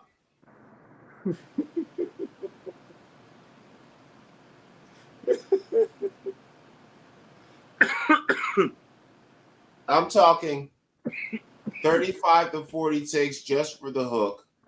Then he gets frustrated and says, fuck it, I'll just stop. This is the beginning of what I recorded. I was like, yeah, I told you that 30 takes ago. But he wants to keep trying. And then the verse, same thing. Another 35, 40 takes. Like, I got to go back and delete them, like, basically full verses. But he keeps trying in a different way. And I delete them. He averages about 40 takes per verse. And now, if you was a rapper and it took you 40 takes to get every verse done, every hook you ever made, and you practiced all these hooks and verses for from 12:30 till 5 for 5 hours. You wrote and practiced these out loud. Patterns, all that. How long would you say that you think a person like this has been rapping, Volo? And I don't, not too long, I guess. Or not putting the practice in. He's been rapping since 2009 when I met him. Okay. So I think he doesn't want to tell me, but I think he has a learning disability. Because there's no fucking way that you recorded close to 500 to 1,000 songs. You've written songs. You've made hooks. You recorded for a decade plus. And you still can't write something down, plan it out, and get in there and just do it in like 30, 40 minutes to an hour. I think he has a learning disability and he doesn't want to admit it. What do you think? Maybe so. Well, he's retarded. He's not retarded. He pays bills. He works. He has a job. Yeah, it's just, he got to get his rhythm down. That's all. Now, I will say he is from out of the country. He's a tether. And I do tell him he has the timing of a white man. So that's another factor. But I love him. He's my guy. Shout out to the home. I'm not going to put his name, but that's the homie. But I had to rant about that because it's so frustrating. He can do what he does in half the time if he wanted to. What is this, Kung Fu? What is that game? This is VR. This is classic. This used to be my shit. Yeah, I wanted to share this with you. What is this called?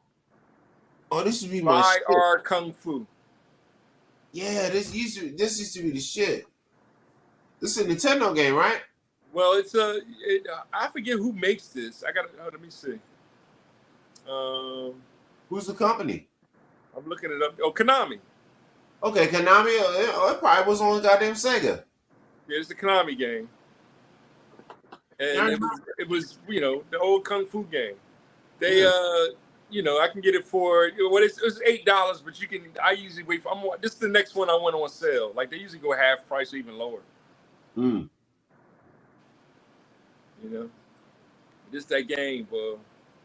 I ain't seen this in a long time. But they offer all these games for $8, but they go on sale. So when they go on sale, here go Karate Champ. Nice. The Karate Champ is on here. Dope. Well, it's a little bit more drizzle coming down outside. Okay. Yeah, that's the hurricane. You waiting for the winds to pick up, though. Well, my window is open, so you can hear those hurricane force winds, which is just me coughing from like hitting the ball, right? Ridiculous. POW's on here. I think what's the name gotta be on here. What's the Kung Fu game? I'm sure that's on here too. Oh yeah, Kung Fu, like the one there was the famous one. Yeah, the original.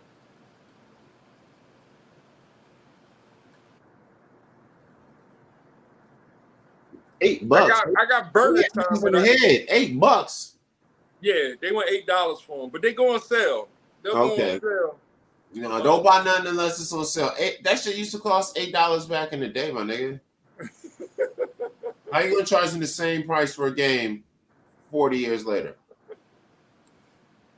Yeah, they'll go on sale for $4. Ain't no drop off, man. These games should all be $1.99. Period. All of them. It should all be $1.99. These niggas robbing y'all, man. Because you know what it is? They want the parents to be like, well, these are nostalgic games. Yeah. And they were good quality. I want my kids to play good games. So I'll pay the $8. It's worth it. Suckers. They sell them as collections too. Oh, so they give like a discount if you buy a certain group? Yeah, if you buy, you know, there's a Genesis. I seen one for the dodgeball. There's one for this dodgeball here. Dodgeball is my shit. And the Vigilante and all them games. But they still wanted, I seen that one on, they went like $50, $60 for that. But I seen it on sale for $30. Oh, they tripping. That's racist. It was about 10 of these games, maybe more than that, you know, 10 or so games of these games. So like $5 a game? Yes. Nope, robbery. Still robbery, right? Yeah, I need $50. For $50, I need 50 games. I'm mining bulk. I need at least 42 games. I'm mining bulk out this bitch. Did I get 37 games for $50? I'm mining bulk. These games are fucking 13 kilobytes large. What are they doing? But the concept of buying these games and then giving it up for the whole system is kind of is where people are starting to rebel. So that's why when you get the system, do you get the games for free at all, or like that's where that's the question everybody's asking. That's why they thinking it's just going to be another, you know, the Switch 2 being backwards compatible, yada yada, where you can transfer all this data to the new system. That's where people get upset with, you know, PlayStation and Nintendo when they went from the Wii U to this. A lot of Wii U players was upset because it's like, you know, I mean, I can't bring my new, you know, my games over. I don't see them on here. Conspiracy. I lost my damn lighter. I'm in here looking for my lighter like a motherfucker. I got 3, 4, 5 lighters. I can't find one. God damn it. I hate that.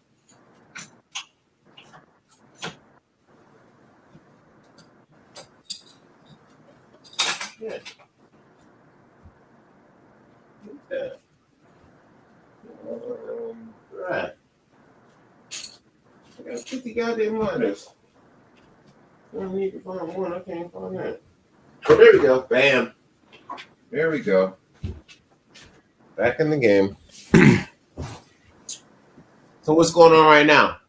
I just wanted to show you your Robo Tech. Oh, classic. Why ain't that come on here? Conspiracy. I blame this California hurricane. You can hear the horrible winds outside my open window. It is raining. It's starting to rain a little bit more now. I don't know. Maybe the hurricane's about to come, guys. So I added this to my my favorites. So catch it on sale maybe one day. It was, you know, I'm sure it was on sale, you know, before for $5 or whatever. Yeah. Oh, yeah, it's the side-scrolling one, huh? Yeah.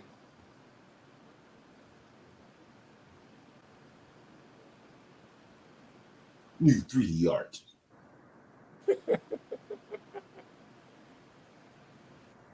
Enhanced background.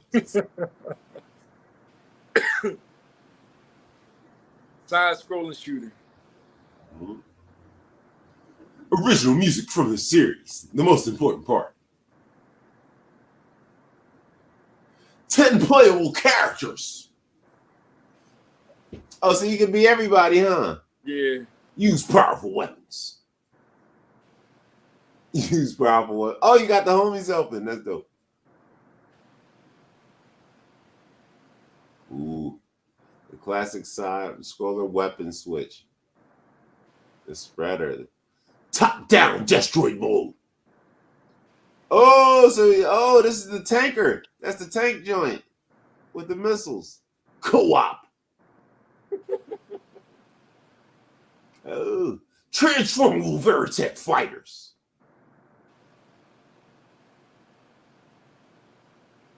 Oh, you got all 3 switches. Oh, giant boss battles.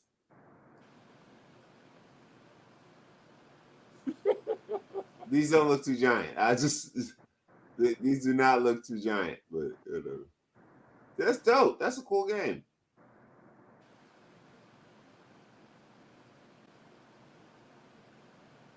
They did a good job. Oh, your robot check.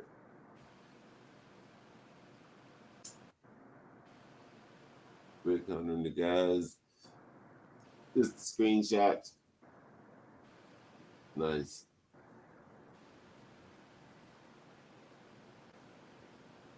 Technology.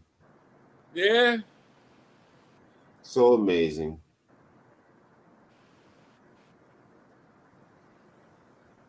What's this one? This is your classic.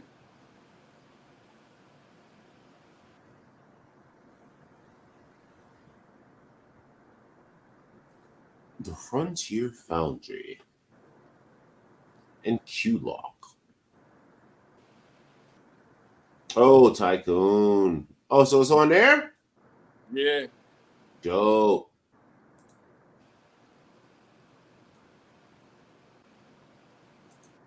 I got that shit on my pads. I bust that shit out every once in a while. Which one you got? 1, 2, and 3, or? I got the original one. I didn't get the second ones because I didn't download them because the classic one is good enough, and I don't think they offer them on the App Store. I check though, and whatnot. It's just like the old classic one, and they got the new Touch, which is terrible. Yeah, terrible. It's no point. It's a fucking bullshit. It's a hack and slash. How you turn Roller Coaster Tycoon into a hack and slash? I want to make my roller coasters. I want to do the math. I want to know that I need 10 lengths up to do a loop. Nigga, what are you doing? Their shit. It's just like, oh, get these features. Add these random features you own from points. Hey, you can buy more. No, I don't want to buy. Shit.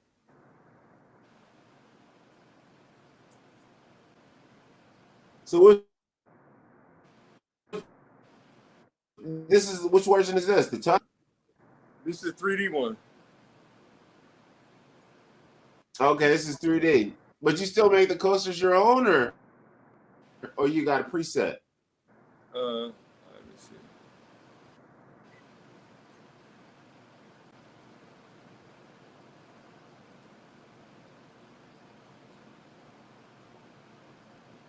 Yeah, you make your own.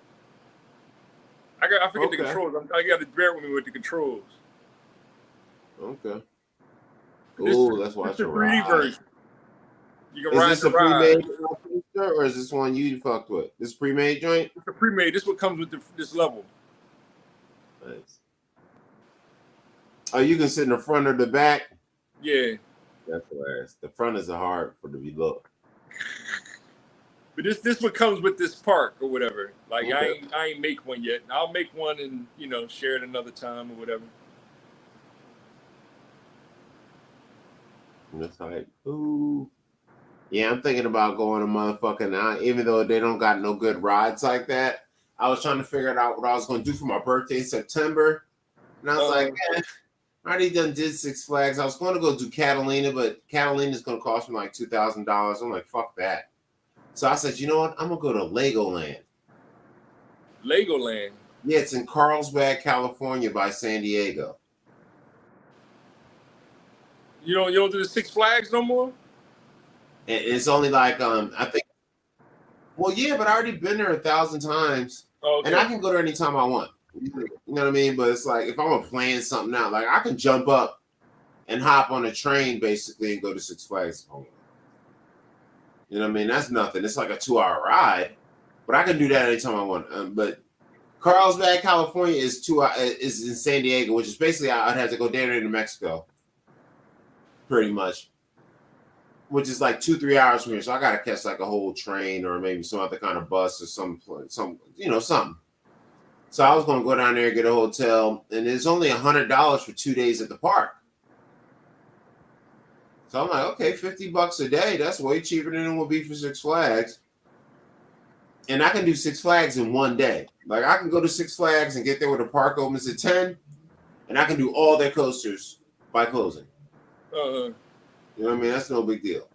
Last time I went, I got so drunk after riding the roller coaster, my body was so disturbed from all the spinning and stuff, I threw up in a bush in the middle of the courtyard.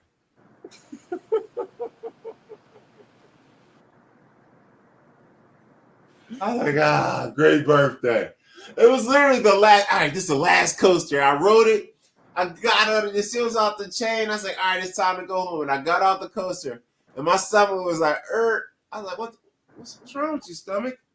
My stomach was like, I'm like, oh, shit. And I called myself, and I was like, I couldn't find a bathroom, and my stomach was so hot, and I felt so bad that I really couldn't even walk. So I called myself, I'm going to just go sit down in that. Because you know what? In Six Flags, they got those little circle areas with the concrete that people sit on, and there's like bushes in the middle. So I'm sitting on that wall, that little center wall in the middle of the courtyard, and the bushes are behind me. And I'm just like, fuck. And it's probably people all around. And I just turned right into the bush. Lucky nobody was sitting near me. It's just, but because it was like 1 o'clock. It was like 12 o'clock at night. They left the park open late, and I threw all in it. But after I threw up, I felt great. And then I got a what was it? I think I got a $20-something Uber ride home from what's it called? From up near Disneyland. It's a place that begins with an A. Anaheim.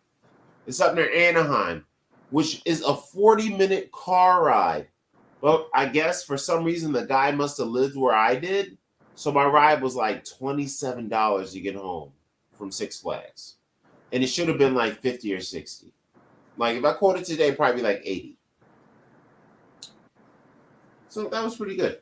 So I'm happy about that. Now, we're Zelda? Zelda. What's going on here? What are we working on in Zelda? Like I said, I was hunting, so you can see here I was able to collect 5 prime ribs, and I can use them to make some real good food. I've been making some food. Am I maxed out with my food? I don't think so. Do you have to just make up your own combinations, or do they give you like recipes? You got to figure out the recipes. So here you can see this is the recipe for that mushroom skewer. You got different stuff that I made. Fish skewer. That's what I used to make it. Steamed meat. I kind of added some acorns and other stuff to it. Oh wow! I didn't know they had all the elements of it, like all the ingredients, how it's cooked, and all that. These are the different ones that I made of steamed meat. Wow, I didn't know that. You made me found something new. There we go. Wow. Oh, that one. Oh, how did I do that? Oh, come on. Oh, so only certain ones. I only made it one time then. Okay. Meat and seafood fry. Okay.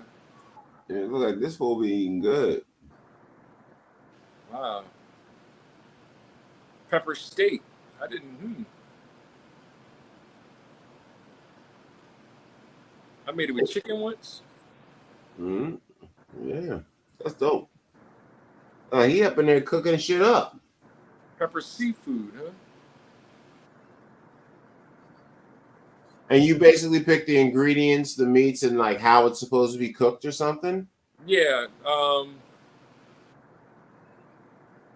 These are the basic things. Yeah. What you do is they even got my potions on here. I got to figure out these potions. So this I make fairy tonic. Just using fairies. Okay, sticky elixir. Resist to keep you from slipping on wet surfaces. They didn't have this in the first game. Oh. So you say it keeps you from sliding around when you land on shit when you. Yeah, if it's raining, I can now climb stuff. But shit. Yeah, basically what happens like is Spider-Man or something. Yeah. I can select. No, wrong button. How do I do this? Select. Or I can hold. So I can hold stuff, and then I'll put it in the. I'll put it in this frying pan and cook it. Oh. Right here. Who's this guy next to you? That's Bill. What the fuck is up with Bill? Why he? I don't know his name. Let's see what his name is. Oh, that's actually Sam. Why is he just another traveler like you or something? Yeah. Do any of the people ever give you shit? Yeah, they can give you stuff and or quests or it is a role playing game. Question: do they ever become an enemy? On the first game, they used to. I haven't met anybody that attacked me on this game yet. Yeah. But on the last game, like there used to be these traveling ninjas, and they'll be like, hey, they'll be nice and friendly to you, and then they'd be like, you fought my boss and killed him, and then attack you. I'm not even gonna lie, that sounds like a bunch of racist shit. Why they gotta be ninjas? Bunch of backstabbing ninjas. Wait a minute, that sounds racist. Exactly, that's why they ninjas, man. Can't trust these ninjas, Joe Bolo. That's hilarious. You killed my boss. So they're like assassins sent to kill you. Yeah. That's kind of dope. It would make sense. You killed my teacher!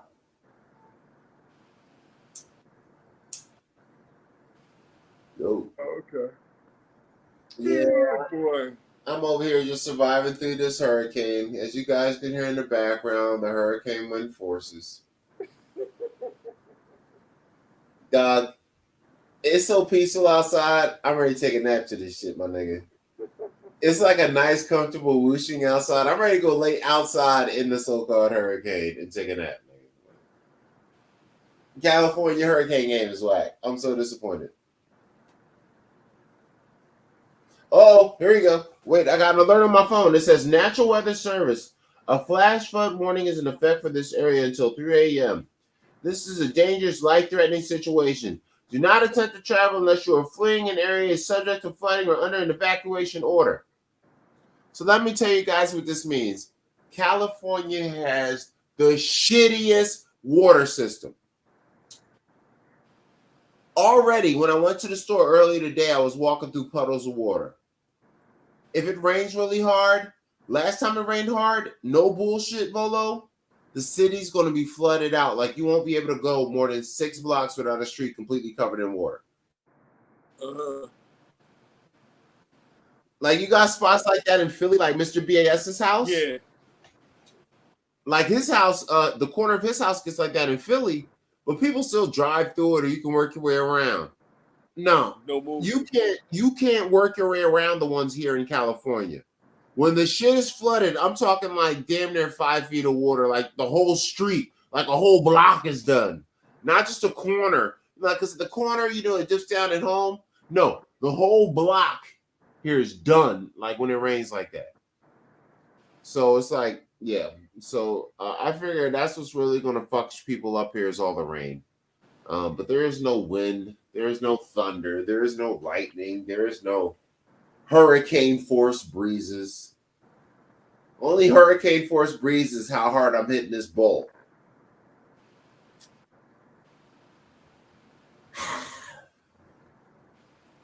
I don't do that stuff on camera anymore. They say it's inappropriate for YouTube to do that. I no longer drink on camera or smoke on camera. Oh, so you off camera right now? Yeah, I got you as the main. Oh, okay. Oh, So no, I got you up on my other screen. So we're just watching you as the main thing. What's going on right now? I was going to get my horse. Only got one horse so far. Oh, okay. I'm not gonna lie. I thought you were saying you were going to get your whore at first. I'm like, dude, this game is raw. This is oh, he put the S on it. Never mind.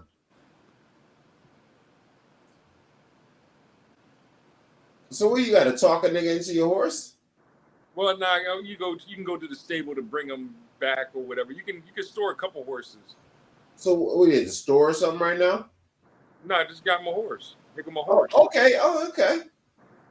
Oh, he's normal size. He's not as big as that other. That's a nice horse. He's a little chunky. So how did you come and get the horse? Huh? How did you get the horse? Oh, he was at the stable. Now there's some horses over there. You see those? No, I mean originally. How did you get the first? Oh, I caught him. I jumped. Oh, you got to catch him. In Bruckton, yeah. In Brooklyn, okay. So are the horses all different? Yeah, they the one that I got is kind of low level. Some are faster. Some can take more hits. Different type of horse. You can fight while you're on the horse. So you can fight while you're on the horse? Yeah, you can fight while you're on the horse. Dope. What, you back in the sky? Yeah. And what happens if you leave the horse? He just goes back to the stable or something? Yeah, he'll be near the area that I'm gonna land at. I just wanted to see the height on stuff. Yo, this nigga is way the fuck up. You only see the ground.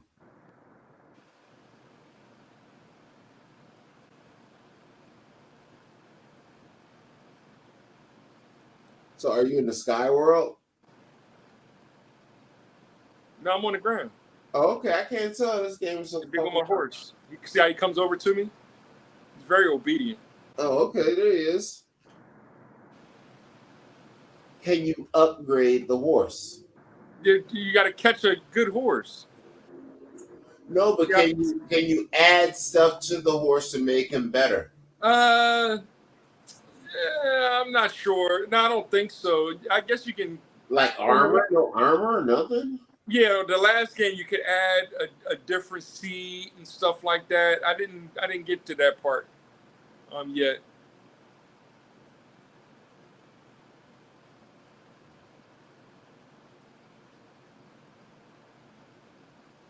So do we have an actual mission goal right now? No, I'm just creeping. If you were trying to be active, what would be your next focus? I'm supposed to be going to this town. The fuck happens there?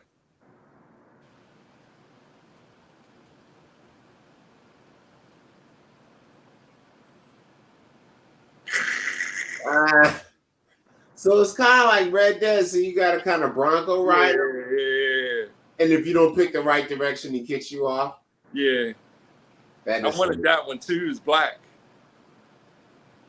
You know how these ninjas are. Question: after you catch a horse and you get another one, do you keep both horses or just one? Yeah, I can keep both of them. I have to take it to the stable though. You know. How big is the stable? The stable I can hold, I think 5 or 6. Okay. That's dope. They got the nice Red Redemption quality. That's kind of sick.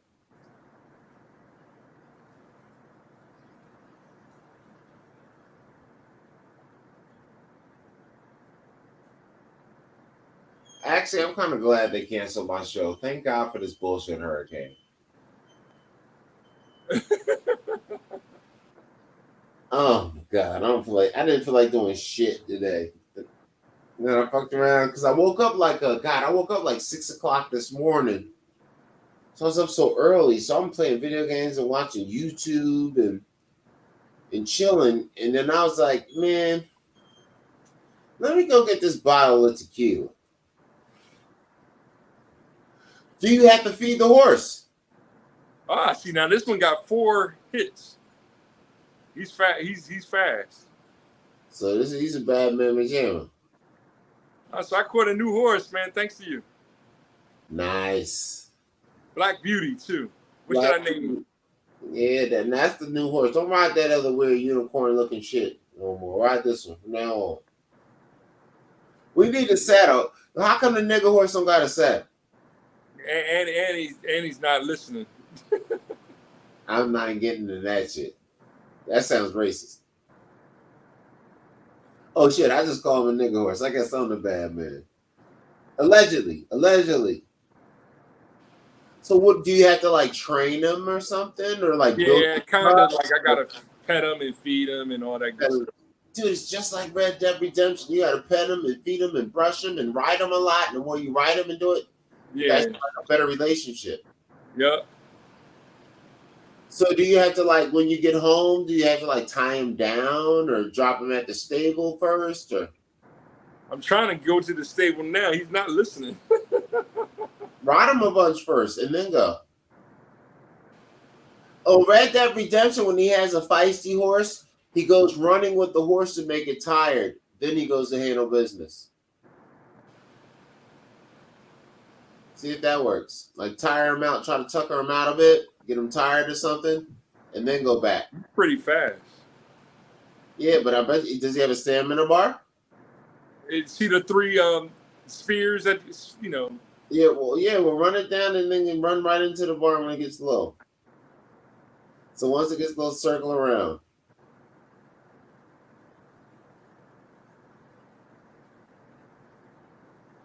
Oh, I see something happen. You got him? Yep. Well, I'm just, See, well, when you listen to brilliant people like me, good things happen.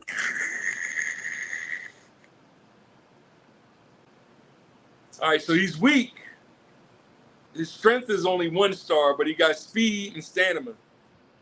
That's how God makes things. If you got power and speed and power, you're probably stupid or weak.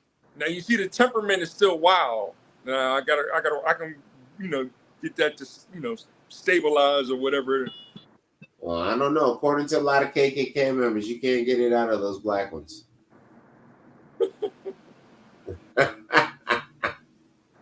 So what should I name her or him? Give him like a cool Greek Volo type name, like Vesuvius or some shit. Or no. Who's the most disrespectful person you ever met that doesn't listen? Who's the most disrespectful person that didn't listen? That you personally met. You like this motherfucker right here needs to be choked. That's the name of the horse. I'm trying to think now. Well, reminisce. We got time. It's our own show, Volo. We're TV. We're big time TV producers. We're part of the media cabal. We do what we want up in this mug. Take your time. Talk yourself through it. Think of an all-time classic noodle.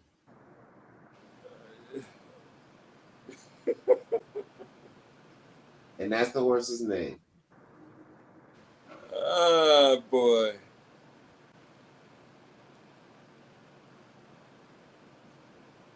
He said, I got a name, but I can't use that one. Yeah.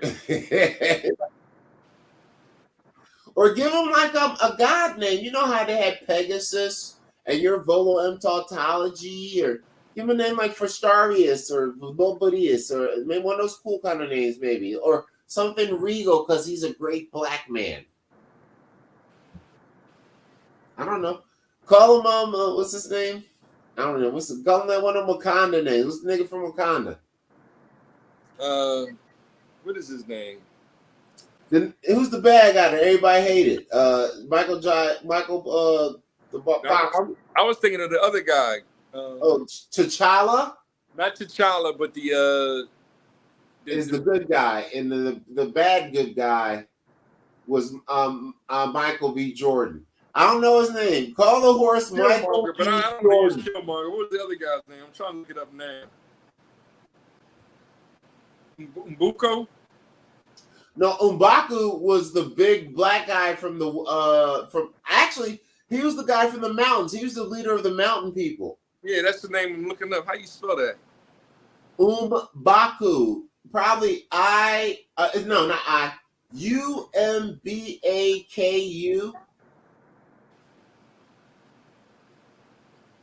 That's what I would go with. M'Baku. Umbaku. M'Baku. My name is M'Baku.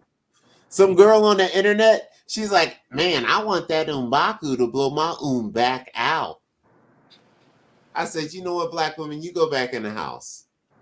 We're not going to let you watch Wakanda anymore if you're going to say stuff like that. I want that M'Baku. And I was like, damn, that's kind of hard, actually. I was like, shit, I want my name to be M'Baku now. Shoot. Oh, here it is. We will not have it.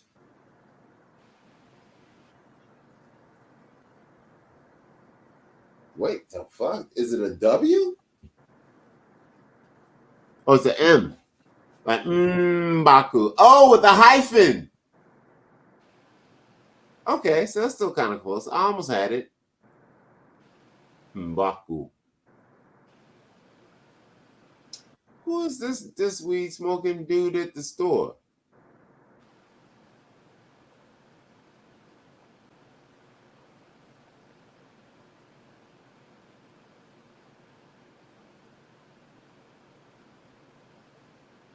Oh, okay. So there you go. He's explaining the saddle stuff, huh? Okay. So the way people can see it.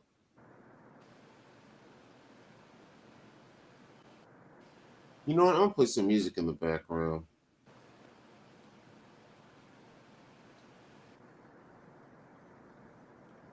We'll play some fun music.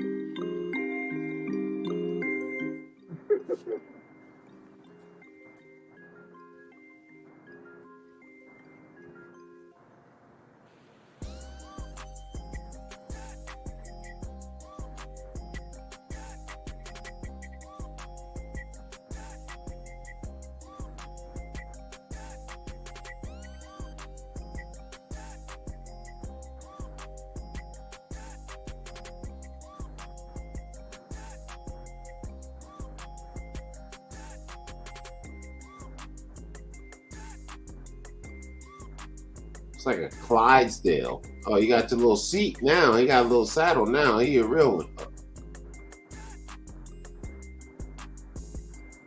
Is it always somebody different sitting at the fire pit?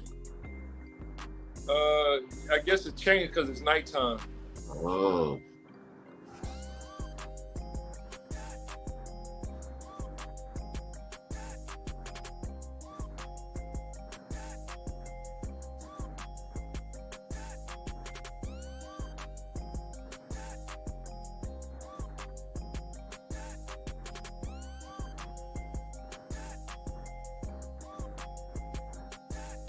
Who's this guy?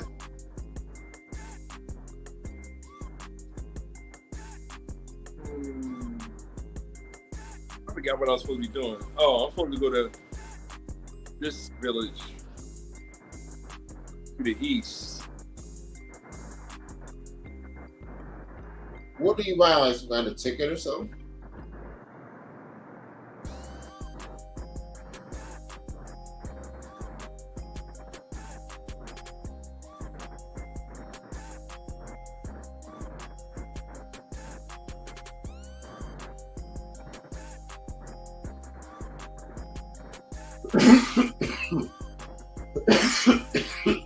That's like a big ass landmass.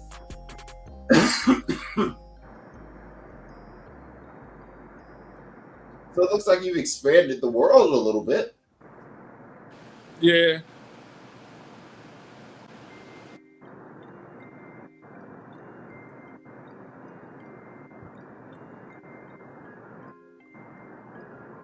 Oh, we gotta get you some traveling music.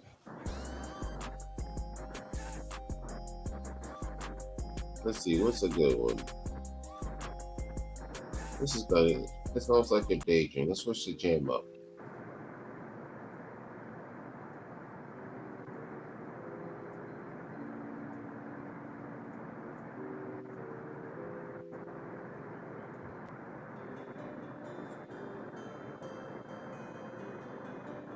Well, this fits the game really good.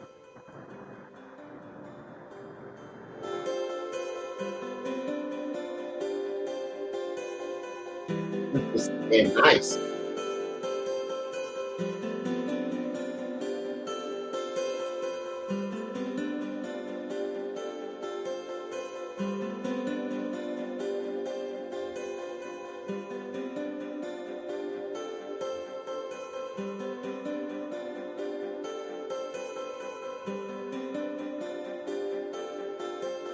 What is it?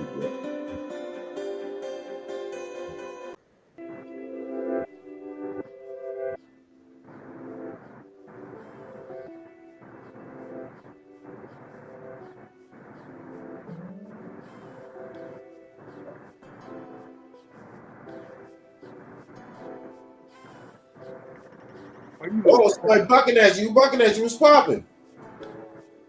What's happening? Somebody fighting me.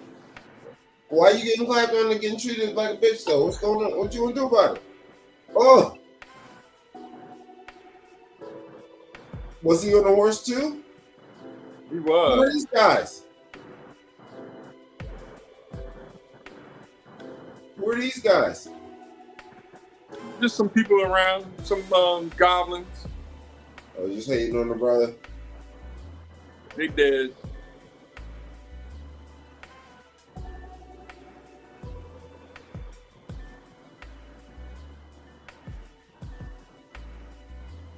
And that might be how I got to my first horse. Oh, knocking one of them off, huh? Yeah, their horses are tamed after you.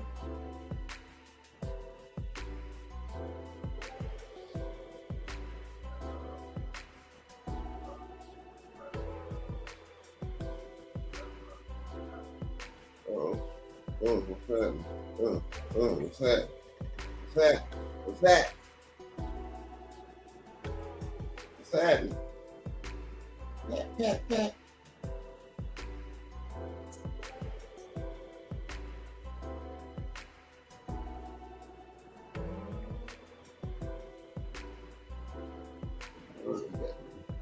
We in battle mode. We got the rock music going for battle mode. You out here fighting. We got the battle music going.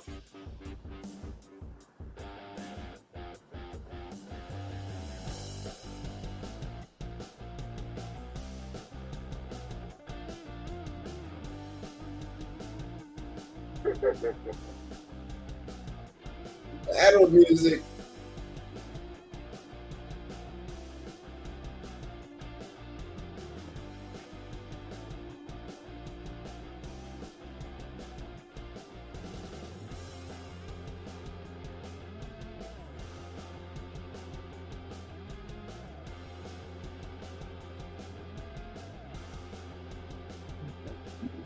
I'm hungry.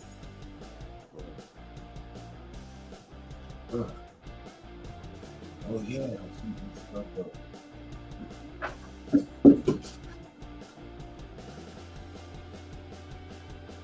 Oh no. Yeah. So who's the tech guy? Oh,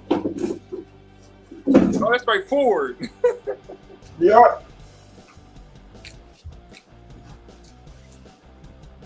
Let's get to that then. Let's do Henry Ford. Let me bring up some Henry Ford stuff.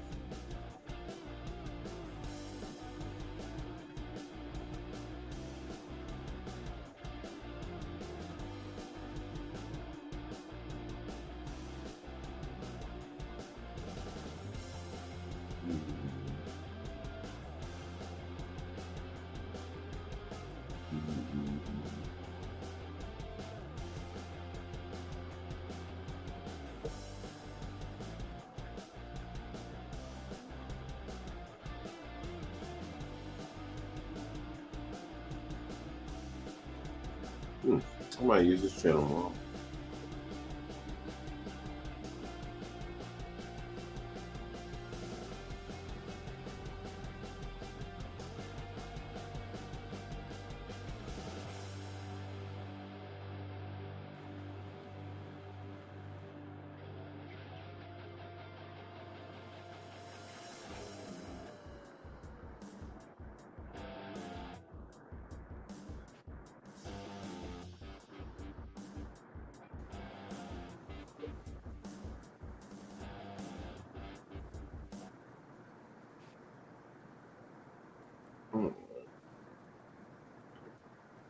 They break this into portions.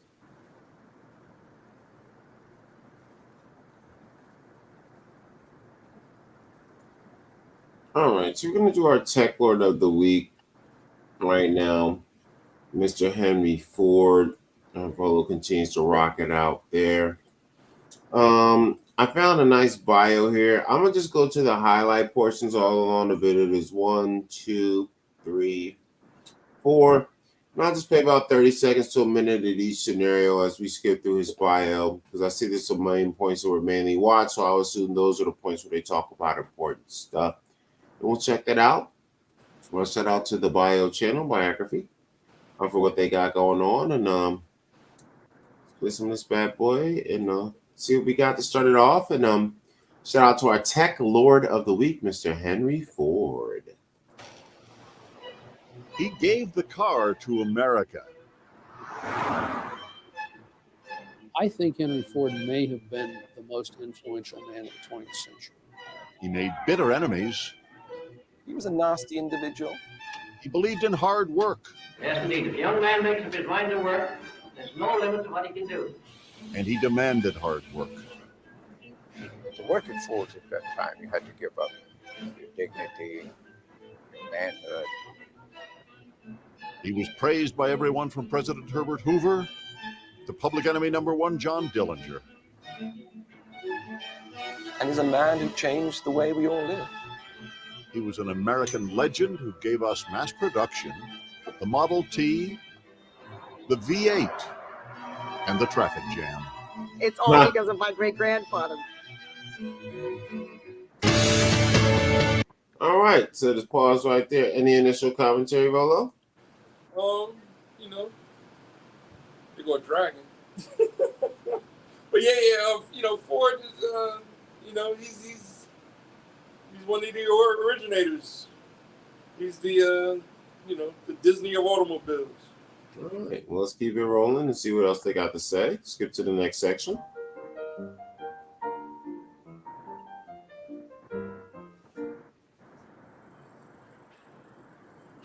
On the night of June 4th, 1896, he was ready for a test run. Aside from one breakdown, the trip was a success. Henry Ford had made his first car. It was only 3 years later that Ford took a local backer for a ride around Detroit. By the time that ride was over, they were in business. The Detroit Automobile Company opened with Ford as the mechanical superintendent. But the venture only lasted a year. Ford could make a car run, but he wasn't capable yet of manufacturing enough of those cars to make a company run. Ford wasn't discouraged, though. He hatched a new plan to build a racer. Ford saw. So, Rolo, do you find it ironic that some of the first cars and building stuff happened in Detroit? Detroit? Now, remember, Detroit was the Motor City. They're known for building cars and all that stuff, right? Yeah. As soon as all those niggas moved, then they decided that was over with. Who's responsible for that? Joe Biden. But back to Henry Ford. It's just ironic that Detroit was a place, and now Detroit is a desolate place, and it was really the home of all the cars we drive today. So that's very interesting to me. Racing as a way to spread the word about his cars and spread the. My rule was I'm going to skip to the next one. Oh, this is another popular one. We'll do this one. Check this one out. Name of his cars. that was one of the reasons that he and his backers in his second company finally parted the ways, because they got tired of him racing. They wanted him to devote his energies to the production car. Now, the funny shit is these cars were about as fast as the electric scooters that I ride. What the fuck was y'all racing, nigga? But anyway. But Ford continued racing, and with the notoriety, got the backers he needed to form the Ford Motor Company. Uh-oh. Here we go. He designed his company's first car and set out to conquer production problems that had plagued him in the past.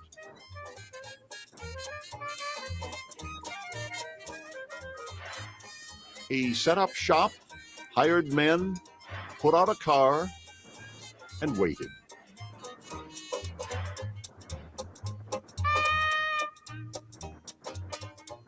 In July 1903, Ford sold his first car, a Model A, to a Chicago dentist. Two-time failure Henry Ford, at the age of 40, was about to experience success beyond anything he dreamed possible. And there you go. So he finally got the car for 1903, which is a very, very, very long time ago. And started his own company. Would you say that back in those type of days in the 1900s, the 1800s, the early 1900s, you could pretty much easily kind of start a business with just hard work, but which you probably just couldn't really do like you do today? Yeah, I guess, what kind of backing did he get, I wonder? Oh, if you was watching the screen, there was a picture of him with a bunch of dudes in black suits, like 30 of them. I assume that's the gang. Let me ask a Breakfast Club question. Was any of them black? Hell no, they weren't no goddamn black people. They made a specific point to keep niggas out of that photo. They was like, even if it, motherfuckers like, yo, I put in money. They're like, man, still, dog, we're gonna need you to go ahead and sit up in the back, bro. Let's bring it back to that picture. Where's it at? Oh, here you go.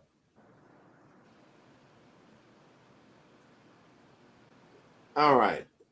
Now, I don't know if you can see. Let's bring this shit up. If you can see the screen, Volo, these are the gentlemen that he was rolling with.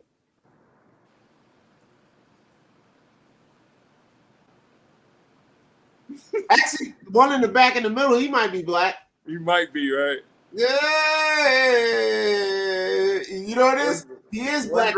It's the paper brown test. Actually, the dude sitting behind Henry Ford in the middle, he kind of looked like a Puerto Rican nigga. He might be black. He might be half breed, and he passed that brown paper bag test. So they thought he was white, but he's like, "Nah, I'm just Italian." So they cut the black guys in the middle. Maybe that's the black guys, but yeah, I don't see no official brothers in this photo. But they do got a Puerto Rican and Barack Obama's dad in the back, so that's pretty good. All right, let's see what else we got to say. Let's go to the next segment. Check it out. And hiring and training men cost money. Something had to be done. Again, Ford came up with an answer: the $5 day. Henry Ford would pay his workers more than twice the going rate. It was front page news. Good paying jobs. See how they used to try that minimum wage and pay them double? To the gates of Ford Motor jobs Company. pay well, America. The $5 day made good business sense, but Ford was also genuinely trying to improve the lives of his workers. Companies do not do nowadays. Sons of bitch. Henry Ford had experienced a healthy dose of success with the Model T, and again with the $5 day. On the strength of this public approval, Ford began to feel that he should speak out on other issues. So, Volo, with all the money and power that people say that is out there right now, Henry Ford paid people double the minimum wage for basically what you would call unskilled labor. So in California, I think the minimum wage is like 10 or 9 or 12 or 13. I think in New York is the same. Other states is 5, 7, 10, 9.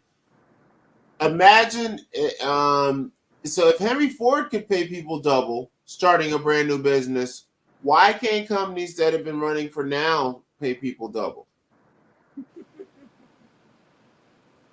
Okay, so you're scared to answer the question. Okay, if you don't want to die, I get it. Okay. What, they got a gun in your head over there? No.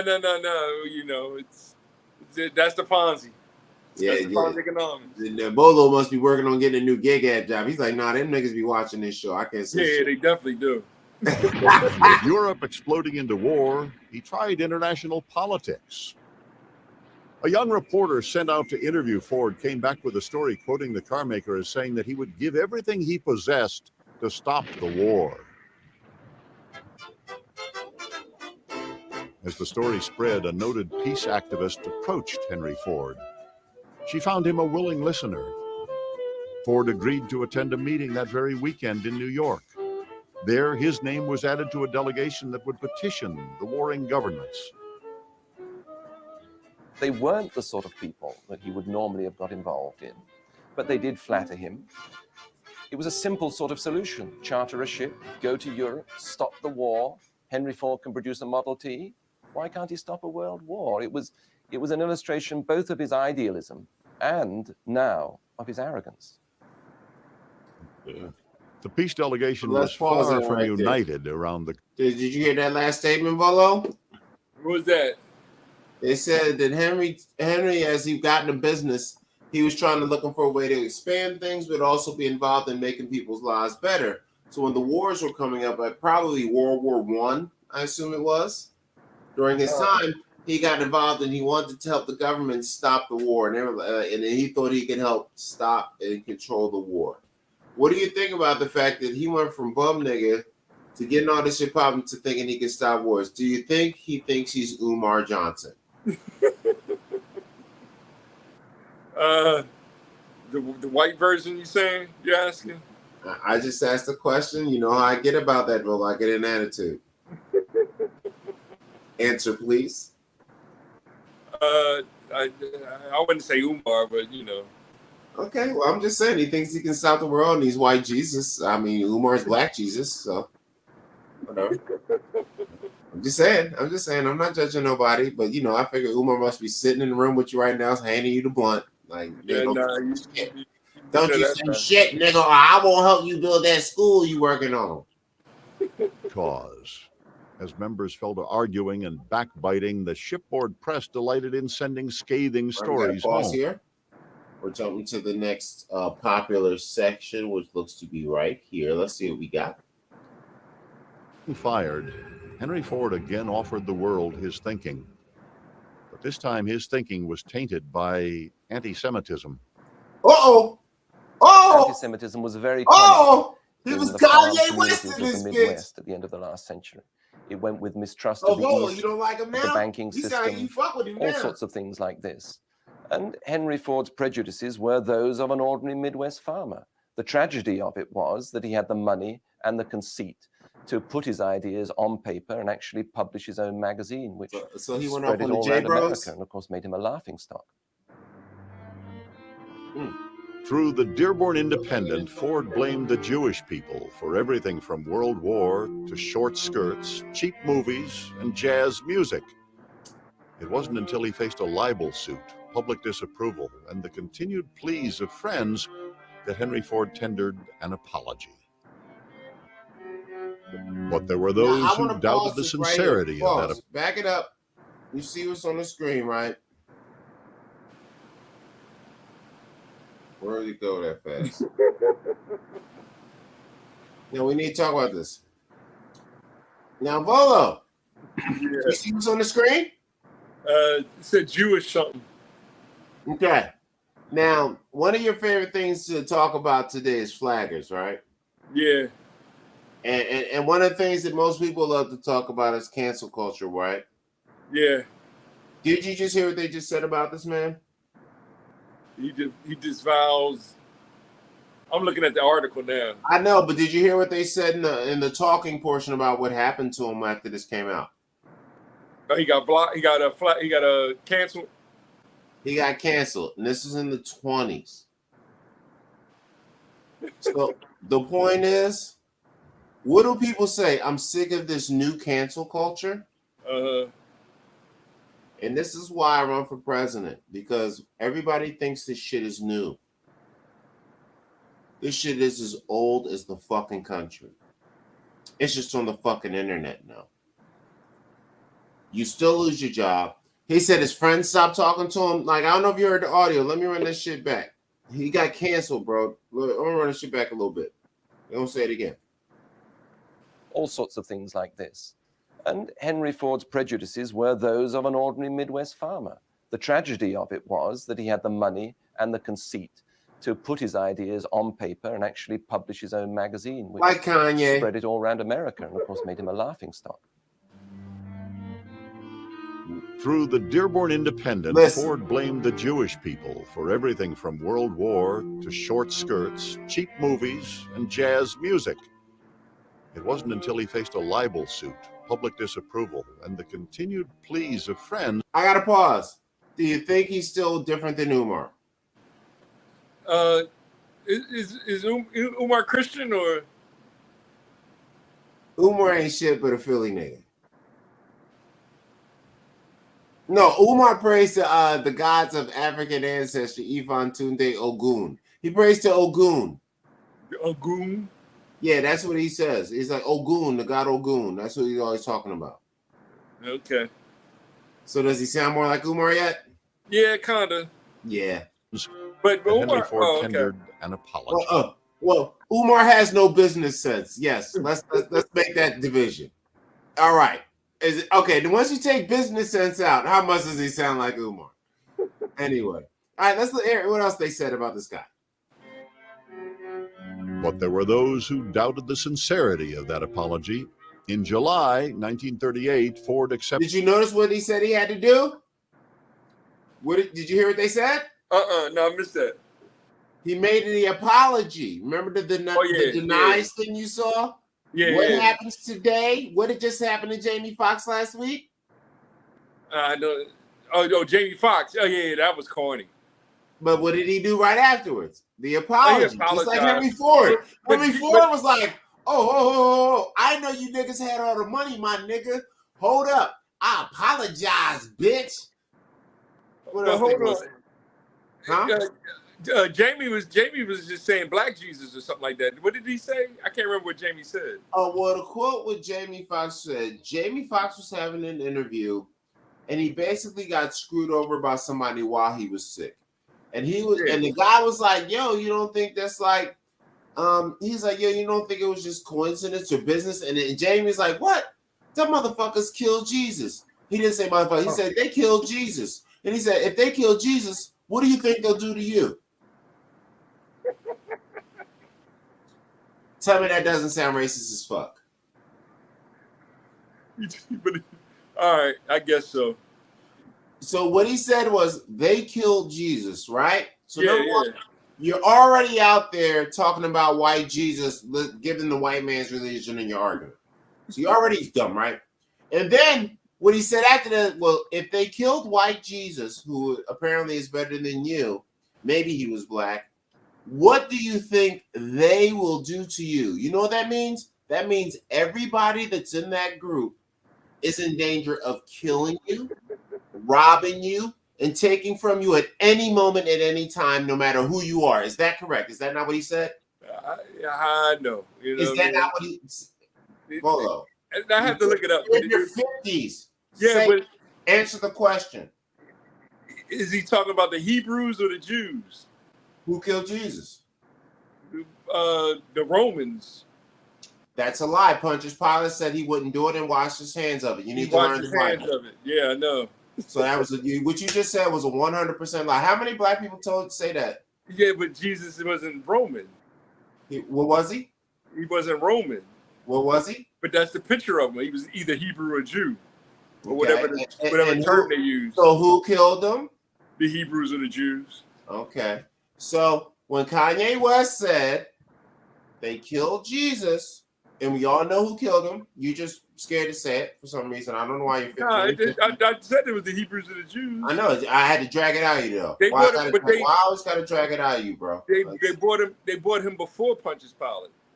And what did Pontius Pilate say?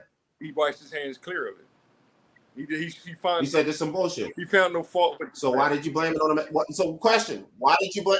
Volo? But the Hebrews and the Jews. Why did you blame it on the Hebrews? Volo, you remember when I talked about mansplaining and I said that people start talking and saying everything else because they know they're wrong? No, but I'm trying to. If you know you're right, you should be able to just answer the questions. Is that correct? I'm trying to explain the distance. No. The Jews Volo, and the Romans. it's called mansplaining, and then you're telling me that you're doing it to try to explain. Please don't mansplain. But there's a difference, bro. There's a difference between the Hebrews, the Jews, and the. Well, pick. I told you to pick. Because Hebrews are religious, the Jews are a race. But most Hebrews are Jewish. Is that not true? But they call themselves Jews now. Most Hebrews are Jewish. Is that not true? That's what they call them. Now some of them became Christian. In majority. So the majority of Hebrews are Christians. No. Okay, so back to the question I just asked you. Are a lot of them became Muslim. Again, so are the majority of Hebrews not Jewish? They're also Muslims. Again, are the majority of Hebrews not Jewish?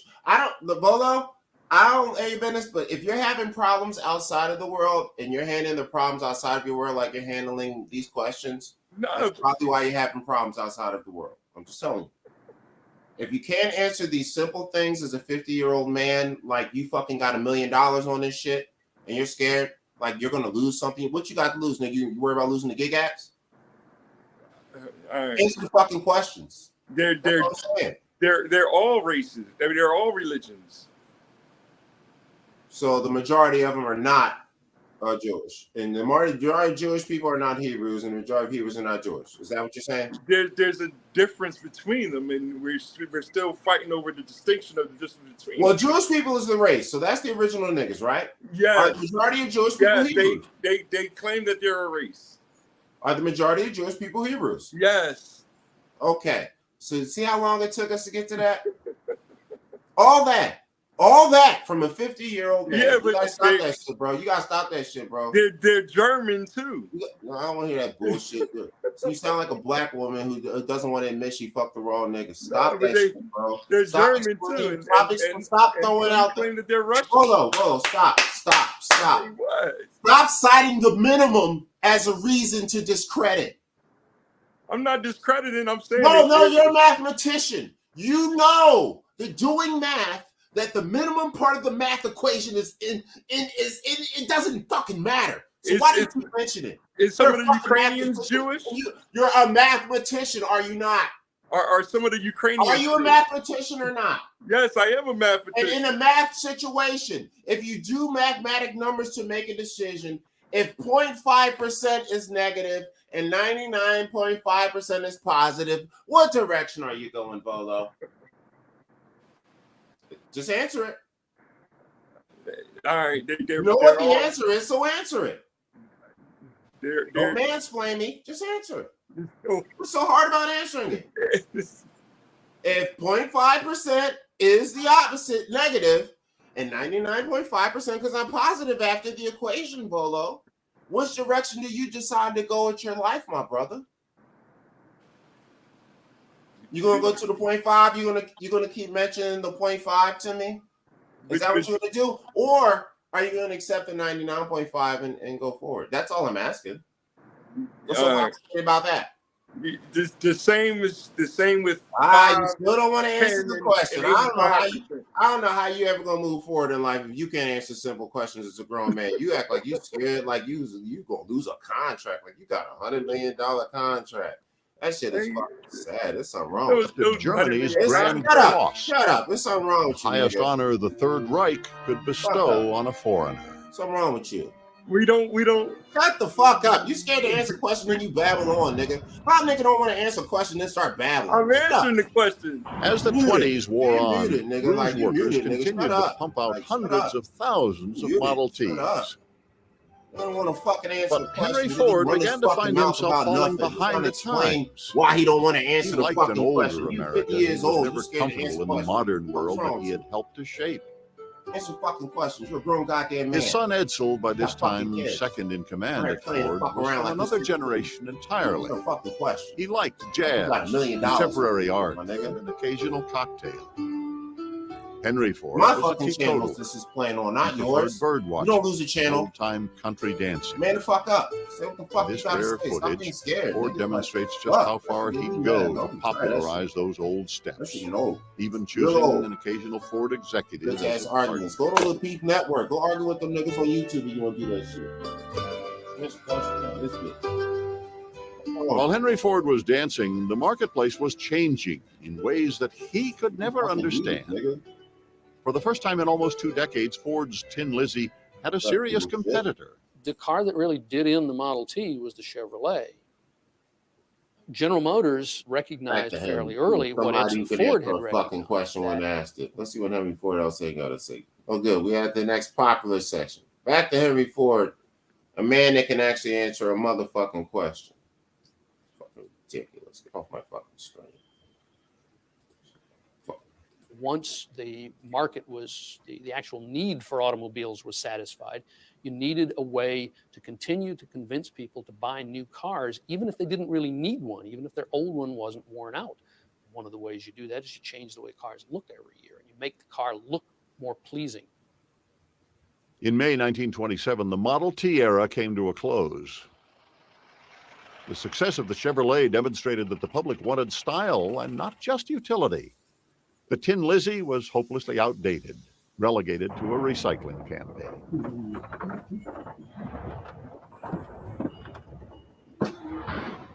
For years, Ford Motor Company had been dedicated to a single purpose, producing Model Ts. But the market demanded change. Edsel was the one that really convinced his father, Henry Ford, that, we ought to bring out the Model A, Dad, because the T's a perfectly good car, but we've built it for 20 years and we haven't made any changes. And change was just what Ford needed, but it came at a cost. Thousands of Ford workers were laid off. They sat home 6 months while Henry Ford tried to figure out some way to get back into the marketplace. At the age of 64, he was starting over. But the old man was up to the challenge. With the release of a brand new Model A, Ford Motor Company came roaring back to life. Model A was an excellent automobile. It wasn't revolutionary like the Model T. It wasn't a car that pushed the boundaries of automobile design, but it was a thoroughly up-to-date, thoroughly modern car. The Model A was a rare triumph for the partnership of Henry and Edsel Ford. Over the years, their relationship had fallen apart. Henry wanted his son to be tougher, more assertive. He thought that by publicly reversing his son's decisions and disagreeing with him at every turn, he would force Edsel to fight back. I think he was just a weaker person. Motherfuckers love arguing to argue. Didn't have the. Didn't work for Henry Ford strength. either. Isn't that all I right? mean, Henry Ford, I think, was much tougher. Edsel was just a really nice guy. Well, nice guys don't necessarily go places in life. With the success of the Model A, though, Henry and Edsel Ford were going in the same direction. It was perhaps the only automobile on which the two really collaborated very much.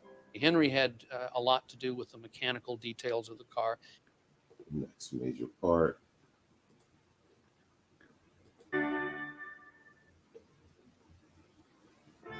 The Depression devastated working America. For many, there were no jobs, no money, no hope. Ford Motor Company was better off than most. The company rode out the first year or two on the strong showing of the Model A. Henry Ford even fought a one-man war against the Depression by raising his workers' wages and dropping the price of his automobile. But he could only hold out for so long. In 1931, the Depression caught up to Ford. After 3 years on the market, Model A sales fell dramatically.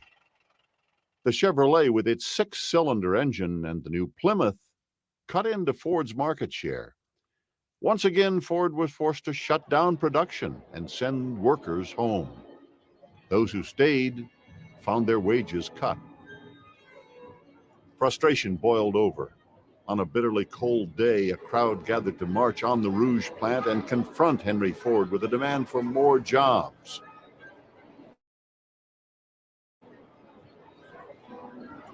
At the Dearborn city limits, local police had massed, but the marchers ignored their orders to disperse.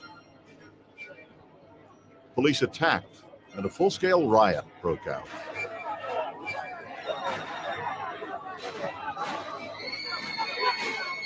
Machine gun fire finally dispersed the crowd.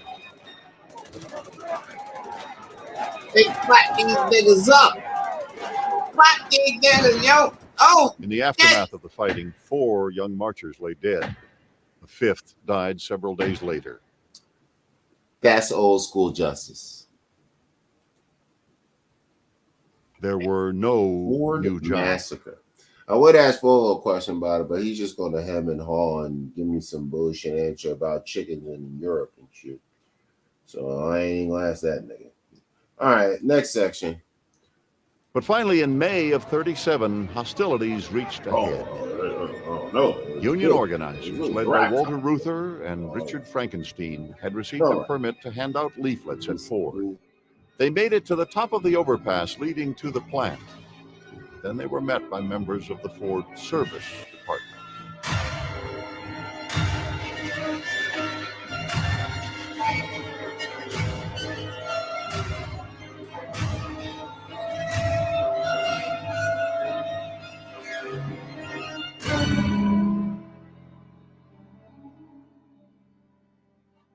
The fight at the gates of Ford left the Union leaders battered, but no further ahead in their struggle. It took another 4 years of pushing I and would make pulling some commentary on it, but I can finally only talk broke. to myself in the screen. Don't ask anybody else about it. They're going to hem and haw. On April 1st, 1941, Andy Dewar, one of the workers in the rolling mill, changed labor history at Ford. History doesn't matter. One day, Andy just got fed up, and he and the foreman had an argument.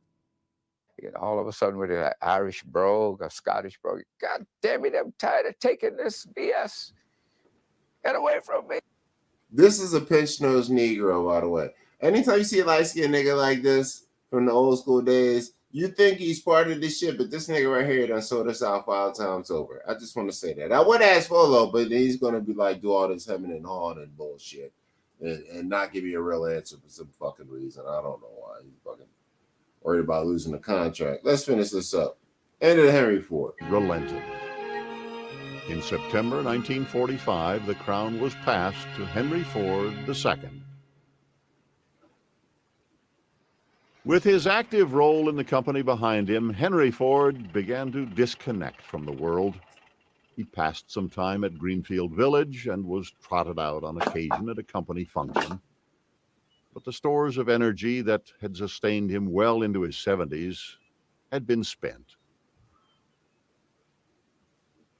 On an April evening in 1947, Henry Ford laid his head on his wife's shoulder and drifted away. The cause of death was a cerebral hemorrhage. He was 83. Henry Ford.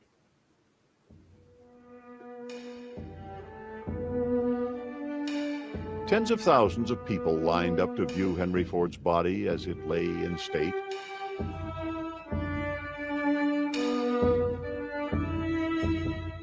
Some factories closed, others shut down for a moment of silence. In all, it's estimated that close to 7 million workers were involved in some demonstration of sympathy for the man who had irrevocably changed their lives.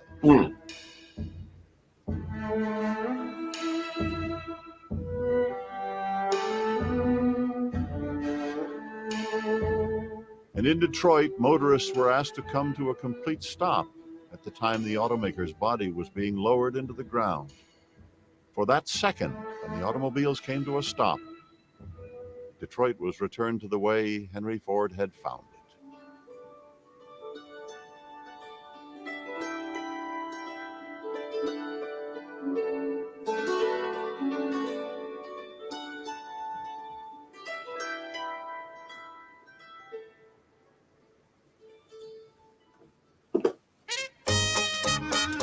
All right. All right. Close out time. Final words, Willow. Yeah, check me out on Volo Television, YouTube.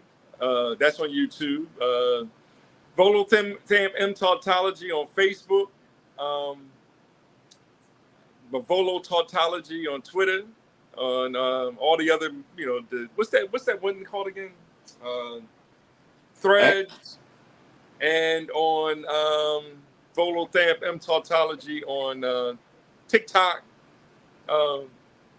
$sign Volo Thamp to donate to the school, and et cetera, et cetera. There we go. And that's the end of the Bull and Butthead Techapalooza. Shout out to Henry Ford, who changed people's lives, died, and then lives have been shitty ever since, because now Detroit, where he started all of that at, is fucked. So even though I say that, life is good, love is better, you better do something that's going to make you last forever. It's the Bull and Butthead Techapalooza. Where's my overlay thing at? So I like to open and close shows with the thing on the screen. Get rid of Henry Ford's bitch ass line, and we are out of here. Boom. End of broadcast.